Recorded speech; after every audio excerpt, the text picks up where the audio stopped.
Let's get this sorted at the beginning. My name is not Craig. Craig. I'll focus on Craig's arguments at this point, since him and Max have diametrically opposed arguments. Craig believes that there was a fake firefight. Craig, what we're doing here is Mr. Craig. Craig is bound by Craig. Pretty sure that his name is actually Craig. Would you say, Craig, that is violent? The only time anyone gave proof was Greg down there gave proof of something that happened. Greg. Link to left-wing extremism. Greg. So if someone claims Greg have no proof of anything. Come on, we're not idiots, Greg. We're not. We know. We understood. Oh my fucking God, it's Greg. Shut the fuck up, Craig. This isn't a debate. The numbers don't lie. I've literally no idea how you're going to frame. Keep that confidence up, sir. There you go. Keep it up. It'll make this all It literally doesn't matter what you guys say, because the numbers say that you're wrong. End of All story. right, did you already get into it? You know better than that. All right. That's the confidence we like. Let's do it. That's what we need to see, actually. I mean, I know you guys are just going to have rhetoric and nothing else. It really doesn't matter. Welcome to Modern Day Debate. I'm your host, Ryan. Tonight, we're going to be having a debate on is the left more violent than the right? So if you get a little bit of a kick out of these debates, definitely hit the like button as I fill up. Grab yourself a drink. It's going to be a good one, guys. Yeah, let's head it on over to the... For the arguments for the left is more violent. And to start us off, we have Robert Newer. Should check in on the pronunciation of your last name there first. But welcome to Modern Day Debates. Pleasure to have you here. And when you're ready, the floor is all yours. It's nor like the conjunction, but thank you so much for moderating for us. Thank you so much, my opponents, Craig and Max, and thank you to my incomparable partner, Grid. I really appreciate it. We will be on the side of the left is more violent. Now, unfortunately, the prompt is written as such that we have been told that this is unique to the United States, so we'll stay there. And the way the prompt's lifting, is the left more violent than the right? The answer is objectively yes. If we look at the pattern, even though stats aren't kept as such, if we look at the people that are most likely to be left-wing or vote for the Democratic Party, overwhelmingly there is more violence, such as violent crime that comes from that side of the ledger.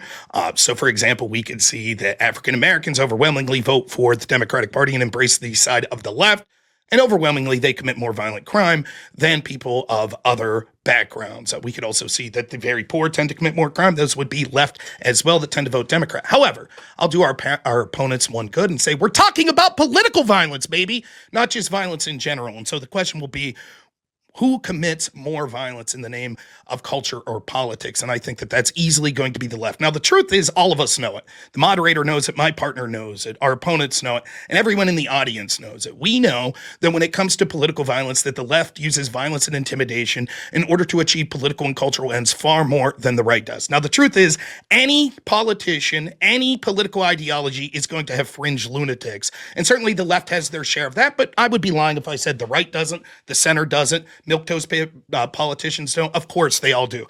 The problem is that it's become ubiquitous on the left.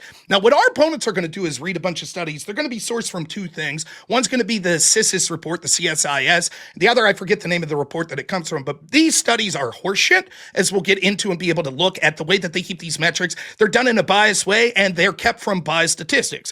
The problem with these studies are going to be, one, the people that are doing it are coming from academia. One of the ones, I forget which one it is, I think it's the CSIS, is someone who calls himself an Antifa historian, who's actually someone who just works with Antifa groups. And you'll be able to see as we go through it that there are glaring omissions from obvious left-wing violence that we all know that isn't kept there. There's also things that are put in there included in right-wing violence that are absolute garbage. And as soon as you start to interrogate and look at the numbers, you see that they're BS. However, even if these people weren't biased that are keeping the statistics or interpreting them in these studies, the truth is that law enforcement itself is biased. So, for example, if we see something like the Black Lives Matter riots that had almost no one arrested in them, the only way that they're able to keep these studies is to evaluate the people that were arrested for these crimes. So despite the fact that we can see left-wing violence causing billions upon billions of dollars of damage, dozens upon dozens of people that were killed during these left-wing violence, due to the fact that almost no one was arrested, it's not going to show up even if we just looked at law enforcement numbers, let alone the people that are compiling these studies choose to not include many of those examples when they're evaluating left versus right-wing violence.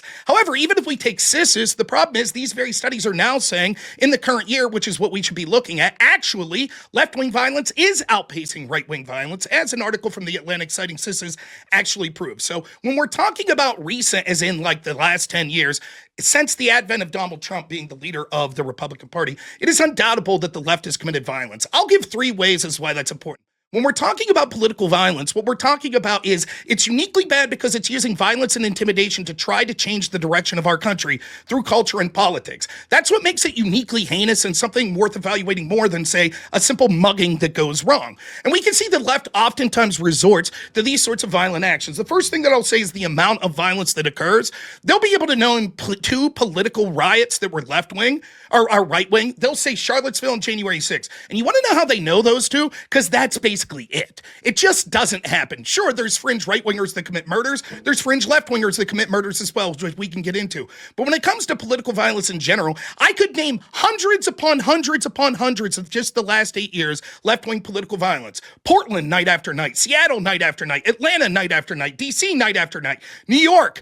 All of these places, Kenosha, we see these violence. We see them for Black Lives Matter. We see the Chaz Zone. We see them riding against ICE over and over and over. Every time they don't get their way, they engage in acts of violence. The second thing that we'll talk about is the acceptance, ignoring, or otherwise celebration of the violence. When right-wing violence occurs, almost every politician and media professional that tends to lean right almost universally condemns it, with very few exceptions. However, the left wing, we're told, even as fires rage in the background, it's mostly peaceful. When we see left-wing violence occur, like the assassination of Charlie Kirk, what do we see? Tens of thousands of left-wingers take to the internet in order to celebrate it. We know that this is the case. We know that when places are boarding up their businesses on election night, they're not worried that Trump supporters are going to loot and riot. They're worried, just like in 2016, that it will be the left once more that does it. We see these things all the time, and the media gaslights us, and the Democratic politicians gaslight us, and they tell us that it's mostly peaceful, or they tell us that it's the language of the unheard, or they tell us that it's somehow justified in this way or that. We see the people that take to celebrate it. We see the fact that people will go out and not only say that someone like Charlie Kirk deserved it and make fun of him, but even mainstream outlets like the New York Times make excuses for why Charlie Kirk had it coming. The day after the Charlie Kirk assassination, the New York Times put an article out saying that Charlie Kirk said fascist things on his podcast. They were forced the day after to issue a retraction. Yes, he did say those things. However, he was quoting someone else and then arguing against it. This was in a world where one of the bullets had written on it that was aimed at Charlie Kirk, "Catch this fascist." We see repeatedly as these attacks occur that the Democrats keep up the same dehumanizing rhetoric that they themselves have used to gaslight their brown shirts that they knew would take it seriously. I'll be able to talk about incident after incident of left-wing violence. Maybe I'll get to at the end of my speech. The third thing, though, is even though it is far more common for these acts of left-wing violence to occur, we see that it's treated the exact opposite when it comes to law enforcement. Law enforcement looks for white supremacist boogeymen under every single blanket. They have the largest FBI task force in history that's going after blue-haired grandmas that didn't commit violence on January 6th. They're constantly drumming up things like the Gretchen Whitmer kidnapping case because they need more boogeymen that they could go after. Meanwhile, they gaslight us that Antifa is just an idea and that there's nothing they'll be able to do about it. When we see dozens upon dozens of attacks on Tesla dealerships, on pro-life centers, etc., would Chris Wray say on those pro-life centers, most of these attacks happen in the evening, and so we're unable to find it. So despite the fact that the violence is overwhelmingly occurring more on the left, that it's celebrated, ignored, or cheered for by people in positions of power and in the average Democratic Party more on the left. And by the way, the studies back this up. It talks about how left-wingers are more likely to embrace violence. In fact, at one point, 58% of Democrats polled said that they thought that the murder of Donald Trump was somewhat justified. So all of these show that the violence on the left is far more common. We all know it, and I'll be happy to get into specific instances. I come up with like 20 off the top of my head in the past few years. All right. Well, thank you so much, Robert. We're going to hand it over to Don for his opening statement as well. We do want to welcome everybody in our live chat to a Modern Day Debate. If you're wondering what this is all about, that's right. I brought the boot, everybody. I got other bad jokes. We are debating, is the left more violent than the right? And to start out, we have the speakers from the right side presenting their cases. So if you haven't already, hit that like button, boost us up in the algorithm. We're live right now. And I'm going to put a poll up after Don's opening statement. So Don, when you're ready, the floor is yours. You are on mute there, Don. Is my opening statement that good? He doesn't have to talk. Yeah, sorry, I thought that you were going to unmute me. All right, so I only have Hey, so man, many it's hard to powers. follow Rob, man. He hit basically all of the really good talking points there and basically laid out everything for you. I just want to say that I honestly don't understand why anyone would take this prompt, because for years we've watched cities burn, police cars overturned, storefronts smashed, only to be told by network anchors and people like our opponents here, while standing in front of the flames, that it's all mostly peaceful. Mostly peaceful. The truth is simple. Violence from the left isn't just tolerated, it's franchised out to organizations like BLM and Antifa, and there's a myriad of others. And there's that usually masked, they don't want to know people to know who they are. And, they wave a stupid flag around, stamped equity, and then clash with literally everyone where there's no equity at all. And politicians just sit there and wink and nod while the country and buildings, hard-earned incomes go up in flames and smolder in ruins. And this is wrong, obviously. Conservatives just don't riot when elections go wrong. We've seen that. Again, as Rob said, all they're going to be able to point to is Jan 6, which which we'll get into when that comes, and then maybe Charlottesville. Although that's going to be a tough one to go with there. But the left's riots when Starbucks runs out of milk. It's just crazy to even say that the left is not the party of violence. And so we should stop pretending that there's a moral equivalency even exists between protest and mayhem. One side believes the rule of law, the other thinks arson is free speech.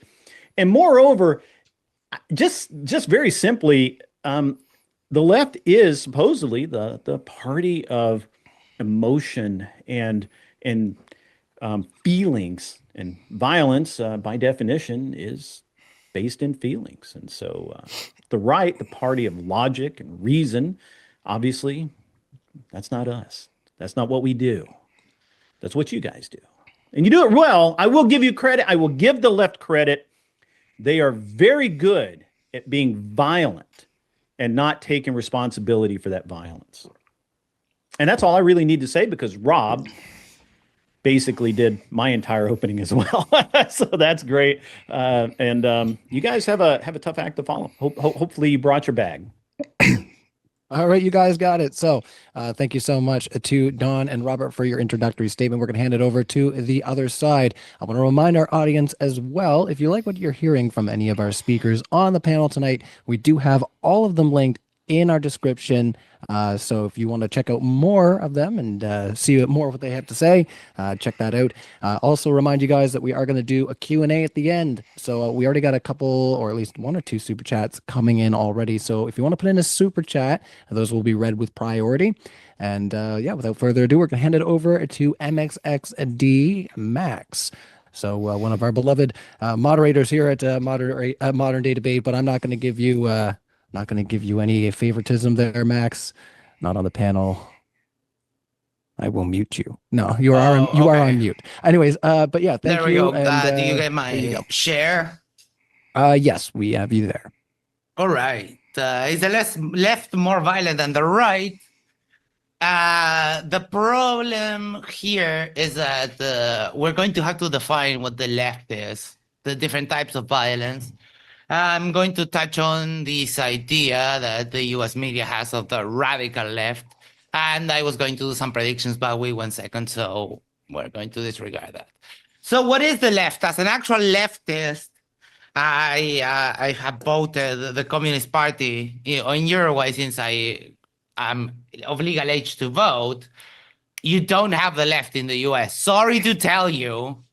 But what you call the left, they are way to the right of me. So there's a problem there. I have to do a big concession to basically participate in this debate because Biden and Harris, they're not the left, right? So I think it was important to define that.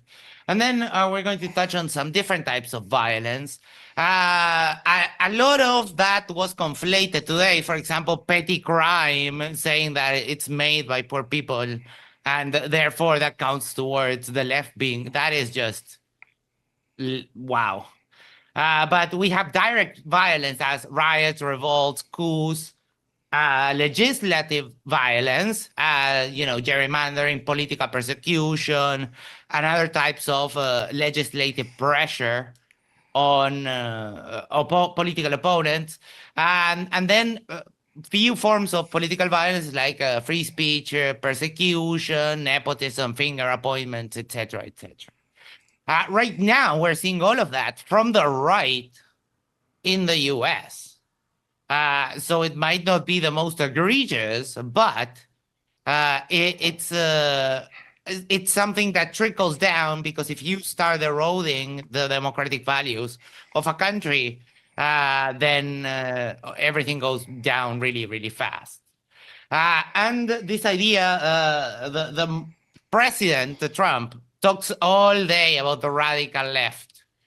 And the radical left right now is marching and protesting in inflatable costumes, while the radical left, the actual radical left in 1969, they were taking a city in Uruguay, in Pando. They basically took over the whole city. So the terms are clearly very ill-defined, and we can talk about incidents in particular, but we could spend all night just trading one incident for another. I think it's a more productive conversation to talk about the systematic issues. Want to talk about violence in order to stop the spreading of communism. The U.S. sponsored through what was called the Condor Plan. In the countries of Chile, Argentina, Uruguay, Paraguay, Bolivia, and Brazil, counterterrorism and subversion. They were basically facilitating black flights to make people they didn't like disappear. So I don't know if you can provide any example of the left doing something as egregious as this, but I would certainly like to try. Well, these were my predictions. So what you call the left is not really the left. I thought it's just important to mention that Biden and Harris are no less capitalist than Trump. And unfortunately, in today's world, communist China is no less capitalist than the US. What you call the left typically stand for human rights, democracy, and accountability. A lot of that is being eroded by the right now, today, in the US. And finally, I think it's worth mentioning the bold-faced pardoning of criminals. There's been a recent barrage of people serving crimes just because they were billionaires before, or they did financial crimes. It's all bullshit. So, I mean, right now we see it. We see the political violence that the right exercises on full display when Trump tries to get comedians off the air because they don't like their jokes about him, and all that kind of stuff. So pretty sure we can get into more of that. Hashtag Max to DebateCon7. Let's freaking go. And we are doing an after show on Sherba Mate Talks after the debate. The one, the only, the true after show is this one. So I yield the rest of my time. All right. Well, thank you so much, Max, for your introductory statement. We're going to go back to our main screen. Thanks for ending the screen You share got there. it. And we're going to hand it over to Craaaaig. We're going to be picking for a little bit. We had a little insight because I say Craig all the time. So set the record straight there, Captain Fight the Flat Earth, and then we're going to get started up here. So what do you want to do? Am I going? Yeah, for sure. I just feel like Okay, set me right, Mr. Craaaaig. It's God to you. You got a new one. All right, go ahead. 6 minutes on the floor. Thanks everybody for your introductory statements. You're the last one to go, and then we're going to go into open discussion. Okay, cards on the table. I've got no horse in this race. I'm not American. I don't vote there, and I don't really care who's red or blue. I'm looking at this from the outside, where you can actually see the full picture, and honestly, that's probably the most unbiased perspective that you can get. When we talk about political violence, I'm not talking about people arguing on Twitter or waving signs. I mean actual violence, shootings, bombings, assaults, people being hurt or killed for political or ideological reasons. Both sides do it. Let's make that clear straight away. There's no monopoly on lunacy. Left-wing and right-wing extremists in the USA have both used violence to push their politics. When you look at the data, there's a pattern, and it's not very subtle. The Center for Strategic and International Studies has tracked every extremist attack and plot in America for decades. Their 2025 data shows something interesting, and interesting enough, it lines up with the ADL, the FBI, and the Department of Homeland Security. So if they were wrong, they'd be different numbers around, but there isn't. But it does show something interesting. For the first time ever in about 30 years, there were slightly more left-wing incidents than right-wing ones. Shocking, right? Until you look at who's actually killing people. In the past decade, left-wing extremists killed 13 people. Right-wing extremists killed 112. That's almost 10 times more deadly, and that's straight from the CSIS. Now, the Anti-Defamation League Center on Extremism publishes an annual murder and extremism report. Their 2024 numbers show the same thing. In 2023, every single extremist murder in America came from the right, mostly white supremacists and anti-government types. When you zoom out over 10 years, around 76% of all extremist murders were committed by right-wing extremists, 18 by domestic Islamic terrorists, and 4% by the left.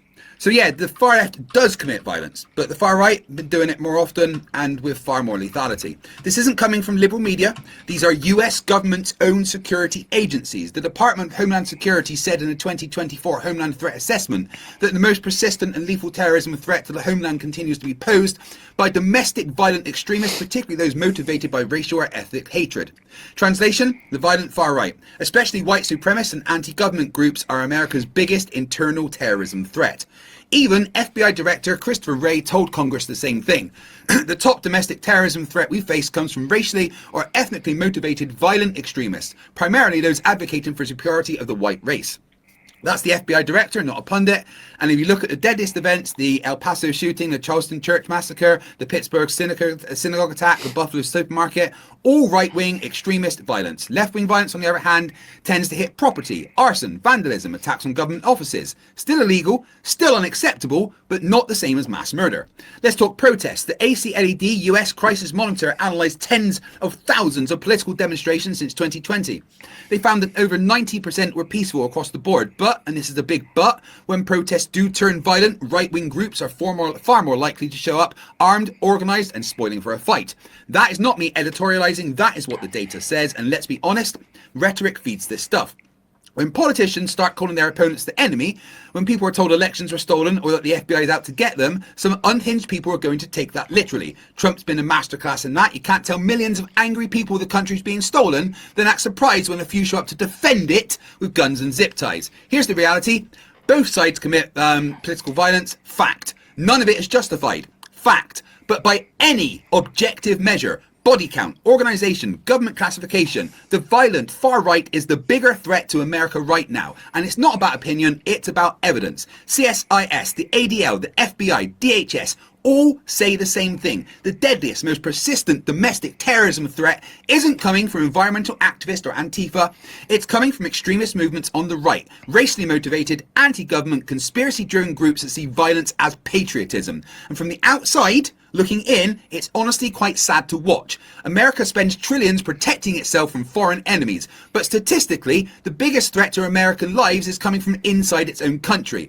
Political violence doesn't protect freedom, it undermines it. It doesn't make America stronger, it tears it apart from the inside. And the truth is, the numbers do not care who you vote for. They do not care about party lines, or which network you watch, or what slogans on your hat. They just show where the bullets come from, and who they fucking hit. All right. Hard stop there. It looks like you capped right around 4 minutes, so that's great. We're going to get right into the open discussion, everybody. Just after I do a little bit of housekeeping, and remind everybody the DebateCon 6 is coming up. It is in Nashville, Tennessee. We have our tickets available in the live description. It's November 15th and 16th. That's a Saturday and Sunday. So, and there's no reason you can't come on out and enjoy the weekend with us. Book some vacation time. The 2-day tickets, we have them starting at $239.99. That's with a discount with the current early registration. So definitely check if you out. even come throw tomatoes at me, I'll be there. Yes, go throw tomatoes at Craig for me, please. All right, me, I'm still touring all over my local area, which has been fun. Just work, when you're a parent, you never get a break. Anyway, enough about that. Big thanks to all of our panelists. I'm going to hand it back over to the other side, or Robert, I'll let you start us out with some response there where you started, and also feel free to jump in, Don Walker, and so to the rest of our panel. Let's do the open discussion. I'll focus on Craig's arguments at this point, since him and Max have diametrically opposed arguments. Can you tell me, the ADL or CISs, how many violent actions of the left did they have in 2020? I don't have the exact numbers. I just have the overall statistics that show that there is more on the right than the left.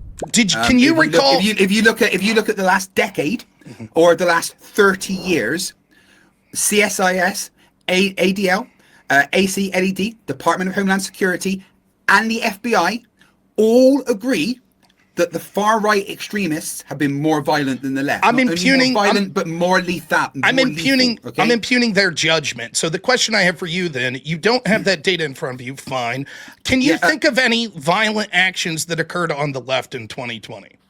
Okay, so I'm sorry, I'm not going to do specifics. I talk about overall things, and you keep saying that you don't trust them. So you telling me you don't trust your own Department of Homeland Security? That's you what don't I'm trust saying. your own FBI. You don't trust the ACLED. You don't trust the Anti-Defamation League Center on Extremism, and you don't trust the CSIS. That is very convenient that you do not trust all of your own governmental and societal agencies that record the things that you don't like. That's very convenient. And here's what I'm going to do. I'm going to ignore all of your us.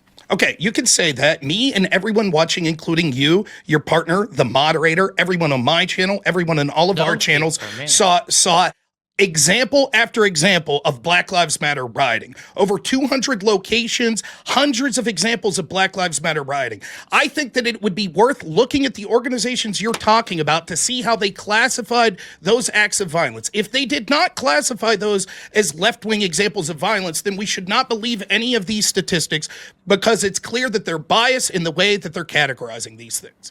So I want you to go to...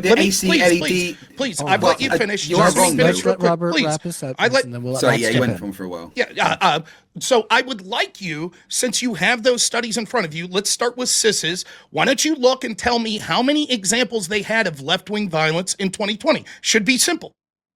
Again, I've talked about a decade, not just 1 year. But however, Black Lives Matters are classed as left-wing, and the ACLED, Armed Conflict Location and Event Data Project, and Princeton University's Bridging Divides initiative tracked them all, and their findings found that 93% of all Black Lives Matters related protests were peaceful. About 7% involved property damage, looting, or clashes with police. Violence was localized. A small number of cities accounted for most incidents, and a significant portion of those violent episodes involved outside agitators, opportunistic looters, or counter-protesters, not actual BLM organizers or activists. And even if we take your thing as, well, there's lots of Black Lives Matters as factual, the problem, yeah, true, still, overall, over the last 30 years, there has been more violence on the right than the left, even if we include Black Lives Matters. That's not true, because the very data that you're bringing that from is downplaying how much this was. So if we take the ACEDL or whatever it was that you said there, you're right. It does say that ACLED. If we take those statistics, yes, you're correct. It does say that 93% of the Black Lives Matter protests were peaceful. The problem is there were over 7,500 Black Lives Matter demonstrations. This means that there were over 200 and something locations that same study says, locations, not incidents, of violence that occurred during BLM riots or BLM protests. Over 200. That's more than 4 per state on average. Now, you can't name me 5. Please, let me finish. I'm not factually wrong. Can you name me 5 right-wing political riots in the past 10 years? Again, we're not doing specifics. We're talking about overall because you things. don't have any specifics. You're just appealing to an authority that's flawed. I have overall data from multiple sources. I have overall data that comes from multiple sources. We're repeating ourselves, fellas. Yeah, Hold on. can I please finish what I'm saying? Well, I do not appreciate being interrupted by anybody. I'm in the middle of a sentence. I would like to finish. Thank you. Well, you guys are kind of repeating yourselves at this point, and we haven't Yeah, heard from I was- either of other panelists. So I would I had like like to. one thing left to say. If please, I really do not want to just be cut off like I was last time. I do not find that very nice to be done. One more thing to say, and that's it on this. And the fact is, what he is doing is simply ignoring all of the data without giving any data back from any studies or any organizations. Every single organization, every governmental organization, all say the same thing, that the right has more. And all he's doing is going, I don't trust the data. He's being a flat earther. That's all I was going to say. I'm done. Please stop cutting me off, everybody. I think. Hold on. There's been a lot of cutting off. You want to go say ahead, Don. that, but the reality is You're really, really quiet, Don. You're like stop. so quiet. And I'm just saying you're quiet. You I literally cannot hear just you. Hold on. Don, I'm saying you're quiet. Now you're Hold interrupting on. me. Hold on. He is right. We can't hear you nearly as loud as everybody else. So I'm if you sorry. Did I? could, your mic's just that not better? loud enough. He's not meaning to be rude. He's just Yeah, No Don, I was worries. literally trying to help you by saying nobody Thank can you. hear I you. appreciate Don't be that. so Yeah, I antagonistic, appreciate okay? that. Can is that better? Fuck's sake. It's a little bit. If you could lean into You're gonna it have to more. shout douche. loud. Well, Don't call him a just douche. give Come me on. 1 sec. I'll fix that. Don't worry. Yeah, he can get his preamp set up there. I want to end Yeah, this so- poll Well, he here. was being a douche. So Hold I will on there, be a douche. Craig. You are asking to be muted again. I swear. You like to poke. That's Please don't okay. mute me. You He's sound always better. tries to see how far he can push me. All right, so I want to end this poll right quick just because people don't seem to be enjoying it so much, but it does give us a little insight as to where our audience is sitting right now. And I'm just going to open up another one just to inquire about the question that you see on the screen. So I said for the first poll, where do you see yourself on the political scale? 55% of our audience have said that they identify as the right, 21% as center right, 13% as center left, and then 11 as pure left. So we have what? Oh, it just changed. So we got 75% to 25 on the right versus left. So yeah, let's hand it over to Don and Max to kind of jump in on this one, and I'm going to end that poll for you guys. Yeah, so I think the problem is with the way the data is compiled, right? I mean, I don't think I think that's when Rob says he doesn't trust the data. What he's trying to say is that data is only as good as as who is compiling it, right? That's why data should always be questioned. You can't we can't just we just can't take, I don't care who, the FBI, I don't care. I mean, nobody takes their data at face value. You have to understand how it's compiled. And I think what Rob is really getting at, and he'll dive into in just a moment, but when all of that data that you pointed to, that takes into account people who are not actual right wing, like Muslim extremists, gang violence, all of these other things that have nothing to do with the political right at all, or for that matter, right wing at all. They're just thrown in there because where else are you going to put them? So there's no reason to trust that data if it's not compiled properly. Now, you hang your hat on data and you don't give us any mix of it. All you just say is, well, this is the data and that's what it is, and I trust it, and that's the end of it. So I would say that you're being the flat earther, sir. What did I you believe mean that that you're I didn't hanging mix your it? I hat don't on remember. data that's compiled without questioning with how it is in fact gathered and represented. And I think that I think that's really bad science. I think it's really horrible, actually. Okay, if I could just quickly respond to that then. The fact is, no, it would be classed as good science because I'm going to multiple sources that all confirm the same thing. And their methods are public, their methods are available. Everyone can look at their methods. They're very centrist, at least the CSIS. But you're also saying that you don't trust the FBI, you don't trust the Department of Homeland Security, which are agreeing with all of these things. Every single... Again, wait. I said Hold I on, we did gotta be no, able to have because it you're back and forth. mischaracterizing what I said, Craig. Yeah, okay, I'm just going to leave if I can't get a chance to talk. You've interrupted other people as well, Craig. So I literally haven't. I am only interrupting when I'm being interrupted or when I need clarification of a point. well, allow for a clarification of a point, as Don has just asked. It's He fair didn't. enough. He just interrupted me while I was He talking. said you're mischaracterizing. No, okay, That's I'm done with this exactly argument. why- No, I wasn't mischaracterized. I was in the middle of a sentence. Please, I am asking to not be interrupted when I'm in the middle of a sentence, and I will not do the same. Okay? Right, but the second you interrupt, I'm putting you on mute, and I don't want to hear boo. If I get muted, I'm just going to go.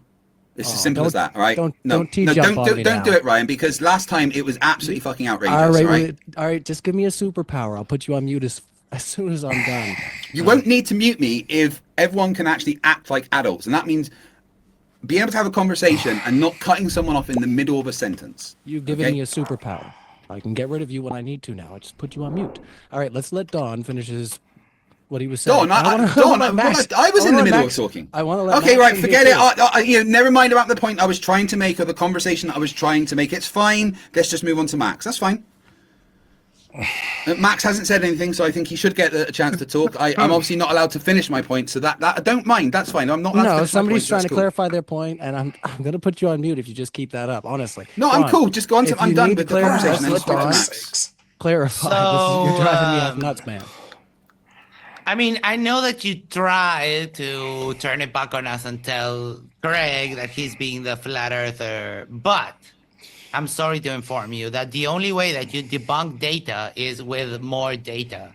You don't get to hand wave dismiss the data because you don't like it by appealing to a method that you have no idea how it's made or the techniques that they used.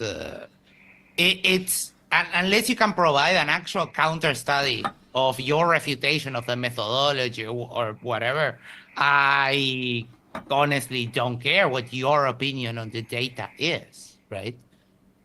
Okay, I can address this. First, I addressed this in my opening statement. One, if we have a biased FBI that's instituted a biased way in which they're going after things, the only way they can compile data is through arrest. So when all of us could watch on our television incident after incident of left-wing violence, whether it be something like the Chaz Zone, whether it be the assassination of Charlie Kirk, whether it be the shooting of Steve Scalise, whether it be Michael Reinhold shooting a Patriot Prayer member in Portland after they had a lawful protest, whether it be the attacks that we see on ICE occurring over and over again, or the litany of BLM riots, what we see is the data that you're pointing to does not show up as acts of left-wing violence. The best I could find is in 2020, CISIS claims that there was, up to August of 2020, 10 instances of left-wing violence. I could point to 10 instances of left-wing violence at any one of the riots and places that we saw, such as in Portland or in Seattle. There were litany of examples of left-wing violence that occurred in those places. These same studies will use things like prison violence from white supremacist groups,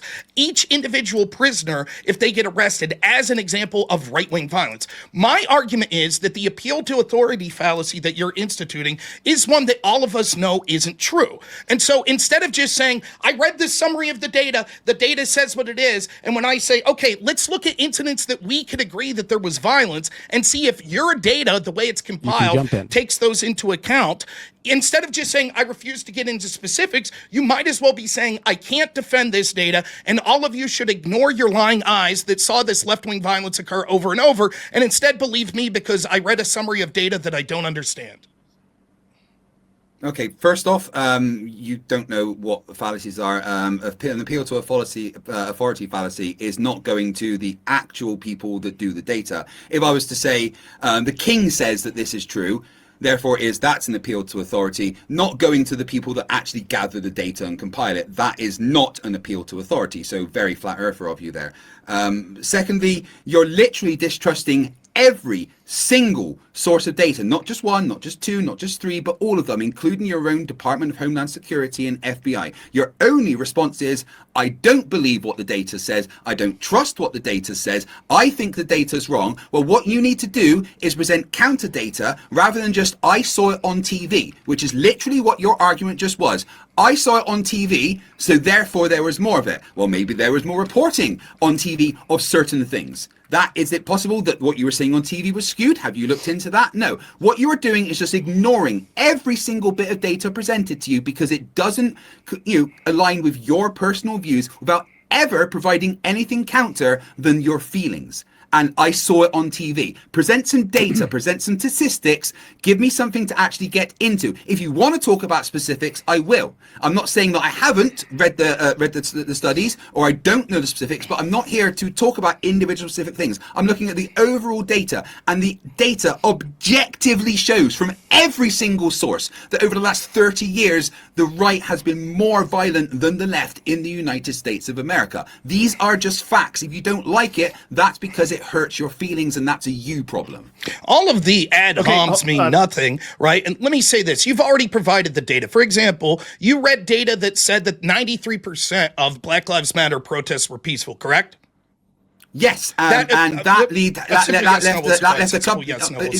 Not simple yes or no. All right, well, let's let Robin. Sorry, Rob, and let's let Don in here as well. Sorry. I referenced this in my opening statement, which shows that there were more than 200 locations of violence. Now, if there were over 7,500 Black Lives Matter protests and 7% of them engaged in acts of violence, that would show that there were hundreds upon hundreds of acts of violence from the left. The data shows that. Now, when I ask you, okay, please let me last sentence.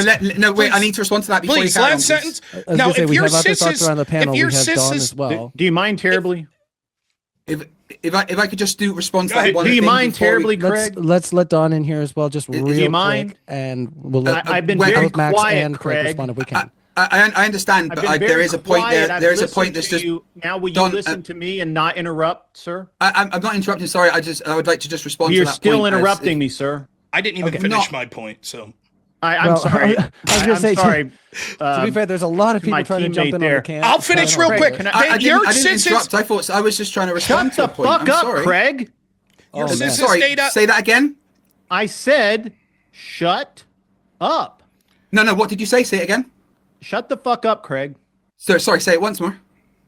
Why? You heard me the first. No, I didn't hear you. Say it once more, please. No, you heard me. No, I didn't. What did you say? I'm sorry. What's going on, Max This is and a Robert? joke. This is something else. This is a fucking What's joke. going on? I'm going to finish my I don't know point. what If that's Craig's the last problem point, is. I the get problem to. is that all he's got are some numbers that are made up. That we know are made up, that he knows are made up, that he can't quantify. We're questioning, why are those numbers, Craig? Are those numbers murders? Are those numbers made up? Are those numbers assaults? What are they, Craig? And Craig can't say anything. Well, just believe the FBI, which we know he can't do. That's all Craig can say. I don't care about your statistics.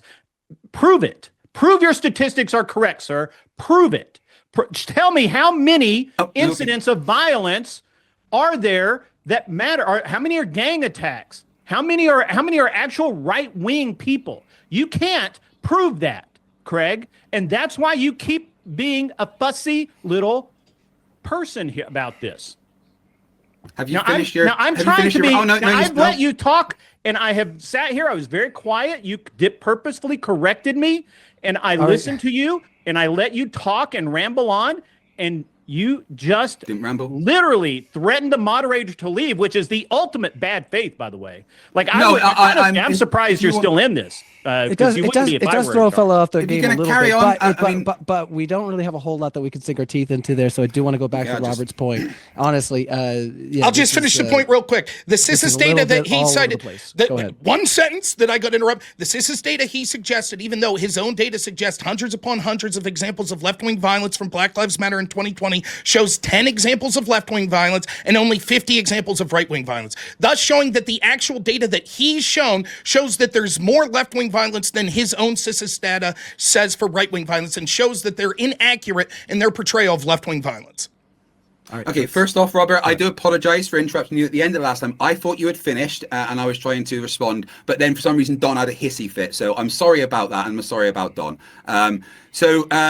Sorry, it got interrupted by Don going off on a tangent. I kind of forgot most of your point. Could you just very quickly, 10 seconds, give me your point again, just so I can respond properly? If your without data, Don having hissy fit. If your data suggests that there were over 200 examples of left-wing violence in BLM, and the CISIS data only registers 10 of those as left-wing violence, and only says there were 50 examples of right-wing violence in 2020, it shows your data is wrong, and actually the objective data shows there was more left-wing violence. Right, thank you. Okay, so what you're doing is you're trying to separate bigger incidents into smaller incidents by saying there is this many. You're actually misclassifying. You're saying, well, this one riot here was actually multiple riots, but that's not the way that it was classified in the data or by anybody reporting it. You can break it up into individual gangs or individual people or whatever, but the way that the data was reported as was in larger groups. So when you're saying that means it's over 200, it's not. It wasn't that many, because you're breaking the larger things into smaller little things, saying, well, this isn't just one thing, this is multiple things. And that's where the misinterpretation of the data comes from your side. But you're missing the point, and you're not responding to the point of, you have no data to respond to my data. I can go into specifics if I want, and I will if you would like me to. I'm glad to, but the fact is that it does, all the data shows, when you look at it from the past 10 years, from an outside view, from any source that you can get your hands on, not just the ones that I've mentioned, the data all shows that there's more violence on the right. Don was asking me to prove the data is true. No, you need to disprove the data, that's not how it works, Don. So anyway, Rob, again, I do apologize for interrupting you. I did think that you'd finished. Please accept my apologies. That's fine. I'll just say this. I don't understand what your argument was there. It seemed that you used some words, but they didn't really add up. You said you're trying to make little things, or big things, small things. This is your data. They analyzed more than 2,400 locations of Black Lives Matter protests, and they found that 93% were peaceful. This means that over 210 of them were not peaceful. Now, these are locations, not actual riots. So, for example, we know that there was something like 70 days in a row of riots in Portland in 2020. We know that there was a Chaz zone in Seattle where violent left-wingers took over 6 city blocks, which resulted in the murder of at least one young African American. Now, my question is, if you could get into the specifics, I want you to get into the specifics of your data from the ADL and CISIS and tell me how many examples of left-wing violence did they register in 2020? Because not only does the data show that there were hundreds upon hundreds of locations of left-wing violence under Black Lives Matter, but we all saw it with our own eyes. Sorry, so what specifics are you looking for? I'll just search. How many CISIS? How many examples of left-wing violence do they report in 2020? Sorry, I'm just searching the data. One sec.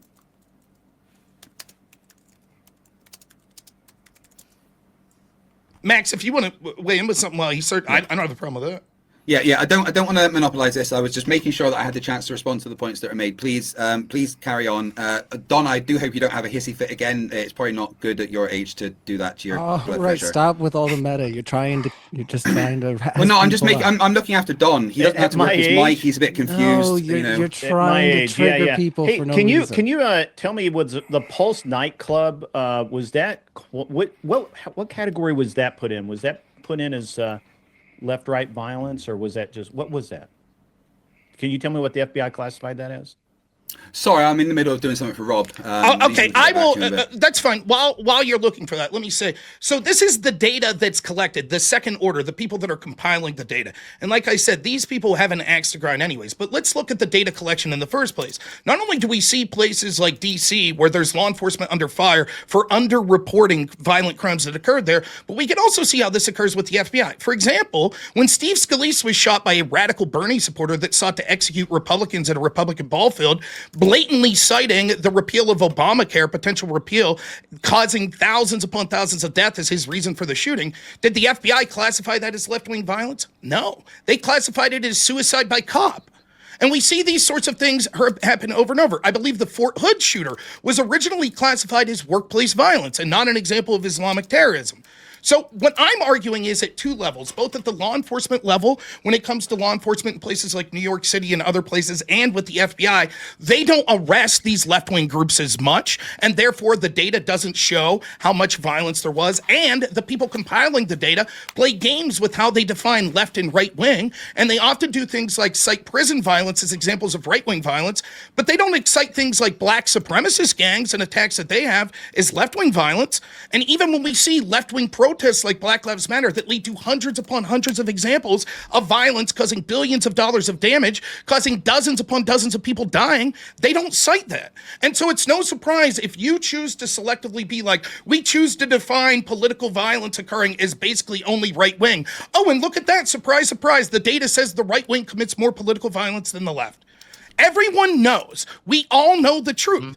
We know that the left does these things like political riots. And if that's not true, either you or Max, I'll ask you to cite me 5 examples of right-wing political riots. Let's Go hand it ahead. over to Max to respond to some of your prior points there. And if Why you does do it want to just have answer to the question, be? go ahead. Why does it have to be arbitrarily limited to riots? Okay, I'll- well, I'll explain why. Because yeah. that's the particular type of political violence that we're talking now, and in many ways, that's actually why? No, I'll answer. I reject that. I'll answer if you don't mind, because that's the type that's more ubiquitous and more I ask a instituting question of political and cultural clarification? change. Sure. So just to clarify something, right? So I've kind of been working under the on the assumption with all my research, whereas if we're talking about violence, I'm talking about to people, right? I'm not talking about property getting damaged or things like that. When I talk about violence, I mean towards other people, right? So all the data that I've been talking about has been about that, right?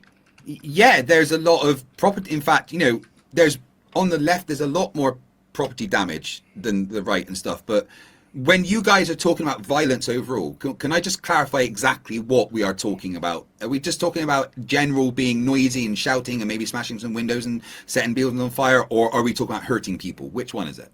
No, in fact, your opening statement talked about varying types of political violence, and it actually included things like vandalism, etc.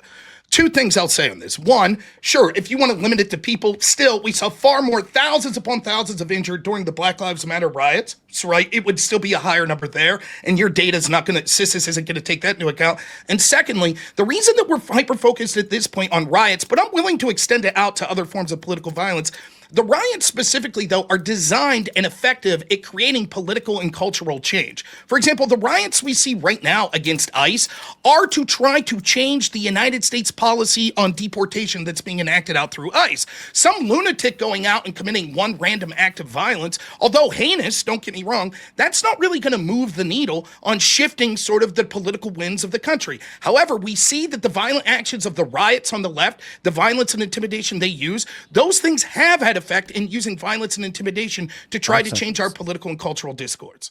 So Yeah, I agree with Rob on that. the violence of having ICE kidnapping people left and right, hooded on the street, you're counting that violence, right? No, I don't think that we're talking about state action. Got it. That's all I needed. Thank you.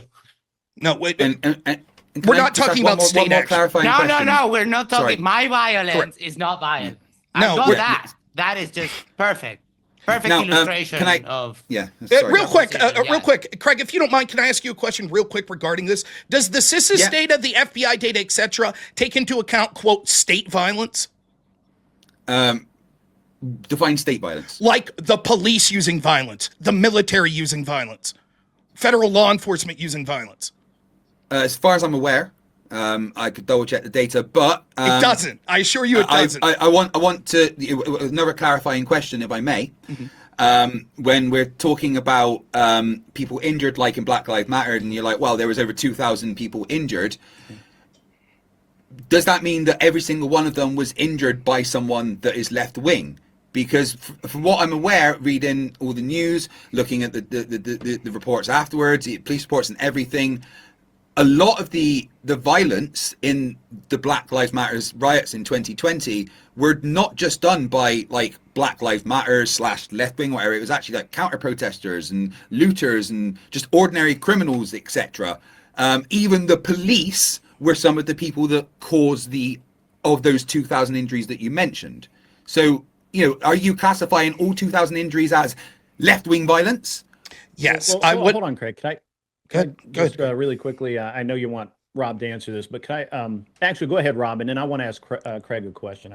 I'm just curious about something. While it is true that we could say that handfuls of those violence may have been committed by people outside the scope, we would include law enforcement responding to left-wing violence and people being injured as injuries that occurred under left-wing violence. We also should be very dubious about the idea that right-wingers supposedly were massively inflicting violence at these left-wing protests that we saw occur over and over again. It just belies not only what we saw with our our own eyes, but actually the way that things were when it came to sort of the investigations that occurred within. There weren't mass amounts of Boogaloo Boys or anything like that. It's just cope. It's just pure cope to say that when we saw, for example, the fires that were raging and we saw CNN standing there and saying it's mostly peaceful, we know what was going on. There's no reason we should limit it just to people being injured. We should also look at property damage as well. But if we did limit it just to people, which I don't concede that we should, we could see that far more people were injured, including law enforcement, including civilians, including members of the press, etc. And there were more people that were killed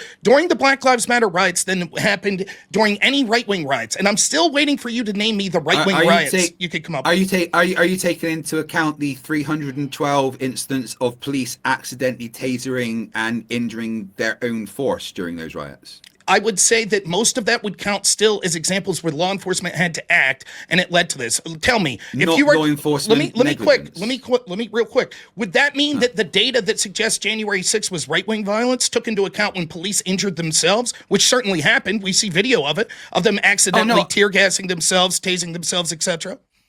Yeah, I'm not saying that. I'm not specifically saying that there was just right-wing violence as well. That not that Black Lives Matters is necessarily classified as just a left-wing organization, but let's work in the assumption that it is.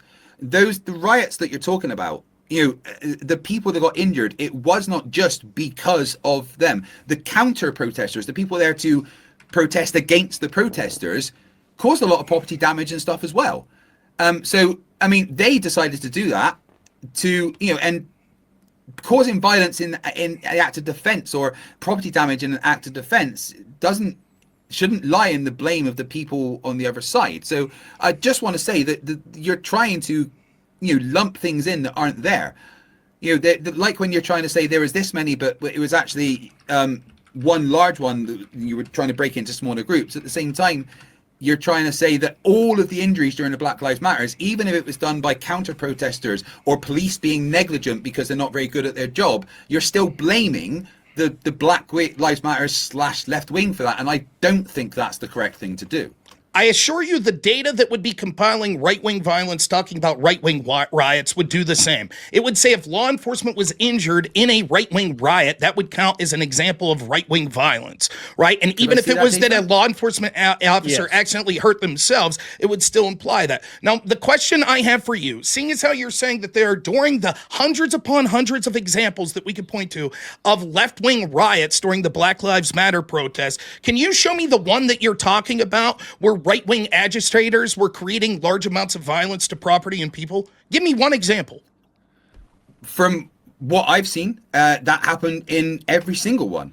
Every single one. From my honest, unbiased, outside of the United States, getting media from left, right, centrist, from what I saw during the Black Lives Matters stuff was both sides being dickheads, right? Yes. A lot of it was started by Black Lives Matters, but then people countering it went way too far and caused violence and suffering on their side. You're trying to lump all of the bad stuff that happened with BLM on the left, and that is a disingenuous and incorrect thing to do, because that is not the case. Again, what we're talking about is the difference between I'm doing is taking left-wing riots that resulted in property damage and people being injured, right? And saying those should count as left-wing violence. And this mysteriously doesn't show up in your data set that's saying that we should count it. Your answer to this is, but wait a minute, maybe some of those people were hurt by counter-protesters, or maybe some of the people, let me finish, maybe some of the people that got hurt there were law enforcement officers that accidentally tased themselves or tripped or something and did it themselves. Meanwhile, you're citing data set that literally is so broad. I'll give you some examples here. I've gone through the prosecution process or the persecution project and CIS's, and I'll give you some examples of the things that they qualify as right-wing violence. These would be things that include prison riots or racial gangs fighting other racial gangs in prison, but only if they're white. Then that counts as right-wing violence. If it's a black gang or if it's black supremacists throughout the country that are engaged in violence, that does not show up as examples of left-wing violence. It is clear that what I'm citing that all of us seen, and I don't know why It's what's so What frustrating is to a me. black supremacist? Real quick, Max, and I promise I'll give you a chance. It's frustrating to me because I'm tired of this argument where we just hear lefties yell, source, please. We all saw it. This isn't something that's imagined. We saw it and we continue to see it today. There are Point of riots ongoing against ICE right now from Just the 1 left. second there. It's ridiculous.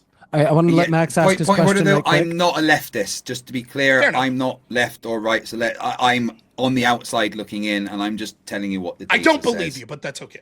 I've Well, never fuck you. heard of a black. I've never heard of a black supremacist. That's a first. Black Hebrew Israelites. That's not a black Oh. supremacist. They're not? They don't But feel that those- black people are superior than the true Jews?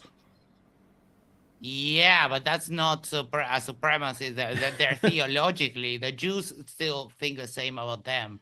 It's a theological position, not a racial one. Yes, there are many organizations that think that So black there's people are no superior. Black supremacists. In fact, I Nick, don't want to get into an argument about Yeah. definitions, If outside I of the may. realms. There's a big part of our No, audience I mean, that wanted us to get into one of back my to our predict- topic. One of my predictions was that there was going to be a whole lot of appealing to emotion. And I think calling black Hebrew Israelites black supremacists is, Well, they call is themselves one Black of Israelites, those. actually. Yes, but they don't call themselves black supremacists. All right. I want to Correct. try to bring us back So there's into no what we black were supremacists? discussing, Yeah, could I? if we Yeah, So if I can. there's may. no, I just need to know if you made a mistake or you lied. no, there are groups of people that are militant, that are black, that think that blacks are the superior race. Yeah, that is true, but that's fine. Just because you don't believe it doesn't have any relevance here.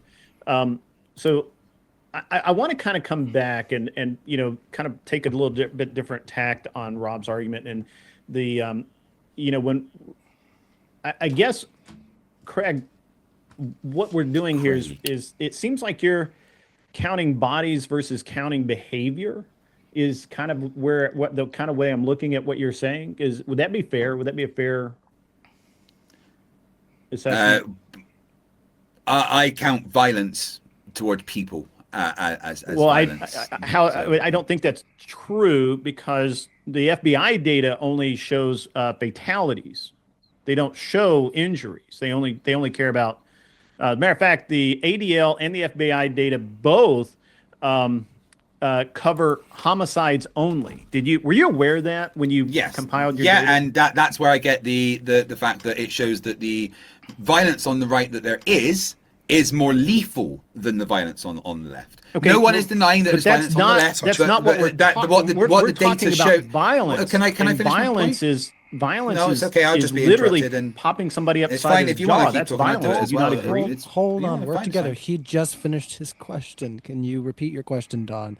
And let's try to have it back and forth if we Yeah, can. no, fellas. it's okay. It's okay. I'm used I to was it. trying to say something, but it was fine. you're both if he doesn't talking wanna over each other listen a to my little bit. answer.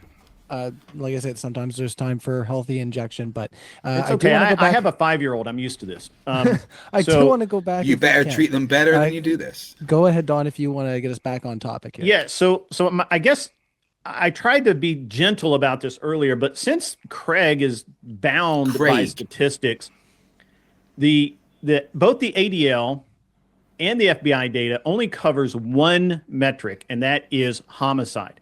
They don't cover burned buildings. They don't cover people that are maced or have concrete blocks thrown in their face or houses that are burnt or any of these other things, which would you say, Craig, that is violence?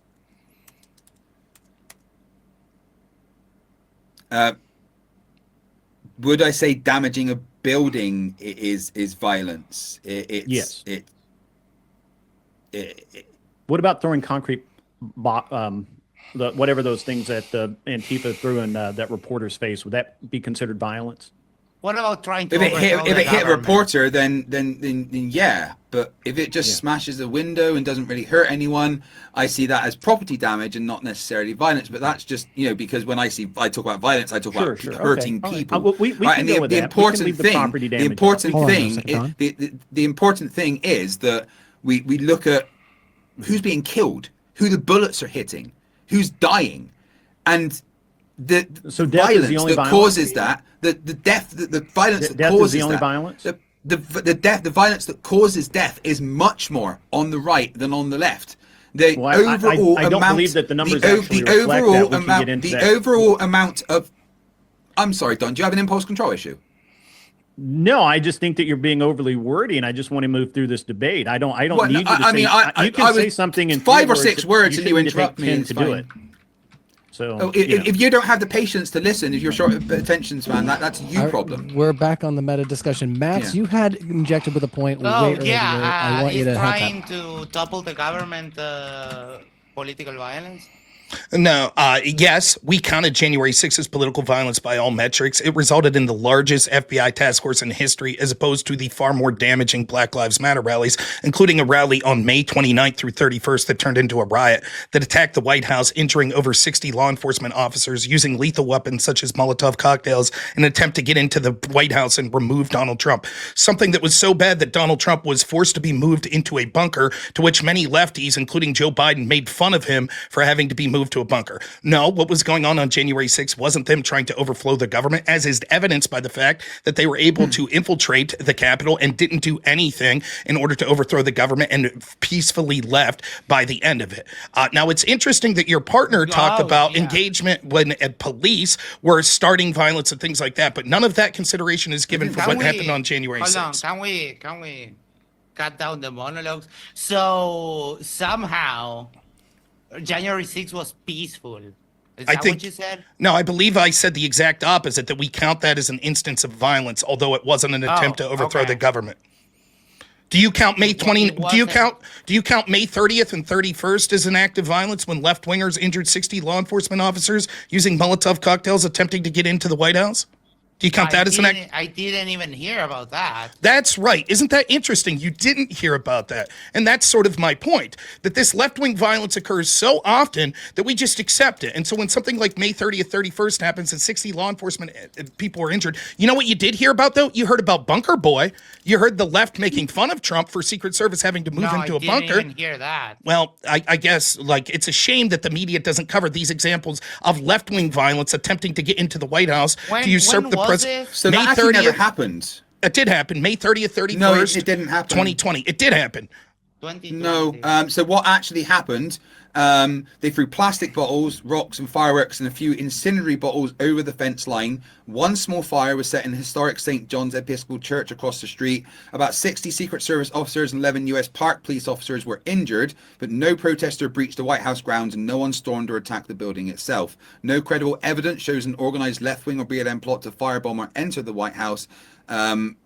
So, I mean, what you've just said didn't happen. It certainly happened. What I said was there was an attempt by them using Molotov cocktails, that's an incendiary device, that resulted in over 60 agents being hurt, an attempt to breach the White House. That's exactly what happened. No protester attempted to breach the White House. That's not true. That's not true. You're breaking your own rule there, Craig. You just interrupted. I don't mind if you guys want to have the back and forth, but he literally finished his sentence. No, he did not. That's not... He did. It's not true that they didn't attempt to get into the White House. The fact that they were unsuccessful doesn't mean that they didn't attempt. They were attacking and injured 60 law enforcement agents. In your estimation, what were they doing then as they marched towards the White House and were using lethal weapons to attack law enforcement? What, they were just going to stop at the lawn? There is no evidence they were trying to get into the White House. Yes, the evidence is they were marching to the White House. So maybe they wanted to be around the White House to have a protest. There's literally zero evidence that they were trying to get into the White House. There was no attempted breach. No one even went near the White House. The most that happened was a little rocket bottle firework went over the fence. Nobody attempted to go anywhere near the White House. You are literally reading from right-wing propaganda that's exaggerating an incident that really didn't happen. That's not true. They literally were stopped feet outside the White House fence. They were stopped literally right outside it. Downplaying it like, oh, it was just like one Molotov cocktail. And yes, they just burnt down one building. Like, can you explain to me, if this was a nothing incident, how did over 60 law enforcement members get injured? Because they went to stop it. In other words, scuffles happened. I'm not saying that there wasn't violence. I'm not saying that. Don't get me wrong. But your claim of them trying to breach the White House is just factually incorrect. That's no law enforcement. Hold on. No law enforcement reported that was happening. No media reported that was happening. No statistics and nothing from it afterwards reported that anyone attempted to breach the White House. There is zero evidence that that happened. If there is evidence that what you are saying took place, that they attempted to breach the White House, could you please present it other than just saying, well, what else were they doing there? Yes, Please, look at could you the, just there's show me tons the of evidence? yes, there's tons of videos online showing them using weapons, attacking law enforcement, marching towards the White House, chanting about hating Donald Trump and wanting to remove him. The idea that you want us to believe that because CNN or another media outlet that barely covered this story anyways didn't say, and oh, by the way, they were trying to get into the White House. And we can see that with our own eyes, that as they attack law enforcement marching toward the White House, where Secret Service was forced to remove Donald Trump because they were getting so close to the White House, so they had to remove him to a secure bunker. And you saying, but unless CNN tells me that they were attempting to get into the White House, then we don't accept it. It's absolute bullshit. Everyone could see what they were doing. So a statement from the Secret Service says there was physical confrontations and projectiles at officers, but there was no attempt for anyone to breach the White House perimeter. That is from the Secret Service. No, I don't. Then why did they move Trump to a bunker? That's just protocol. So show me the put the source up. All my sources will be in the description of this video. I want what are you reading from right now? That a quote from the Secret Service. I'm reading media reports from what the Secret Service said. The Secret Service statement, May 31st, 2020, described physical confrontations and projectiles at officers, but made no claim that anyone tried to breach the White House perimeter. No, it's actually Washington something or other. Washington Post. Wait. Read that again. I don't think Washington Post. Read that again. Read it again. Yes.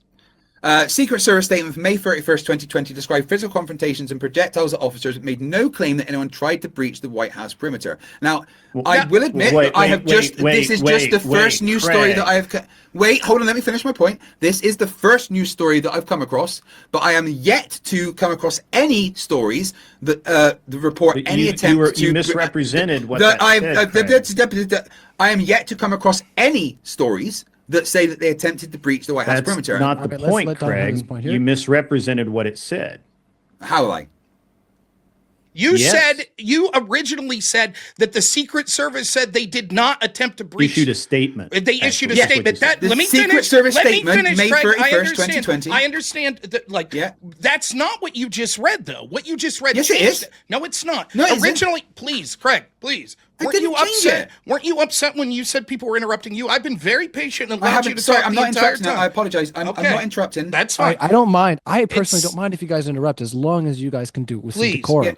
Just to clarify, I have not changed what I've said. What I've said from the beginning and what I say now is Secret You took it Service as an statement, opportunity May to 31st. interrupt right after crying poo-poo. Go ahead, Robert. All right. It seemed that what you were suggesting originally was the Secret Service made a declarative statement that no one tried to breach the White House. Now what you're reading is that they didn't make a statement that someone did attempt to breach the White House. Those are two different things. No.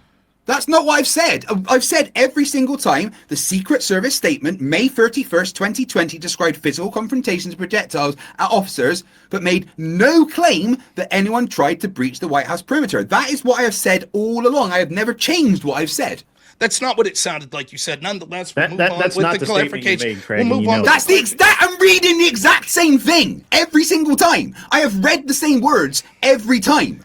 I don't know what you guys are hearing, but well, you're interrupting again a little more aggressively, and that's, like I say, it's fine. But let's let Robert finish his point. Okay. Nonetheless, we could see that anyone with any modicum of sense could see that as they were marching to the White House, they were attempting to get in the White House as they were injuring Secret Service and other law enforcement.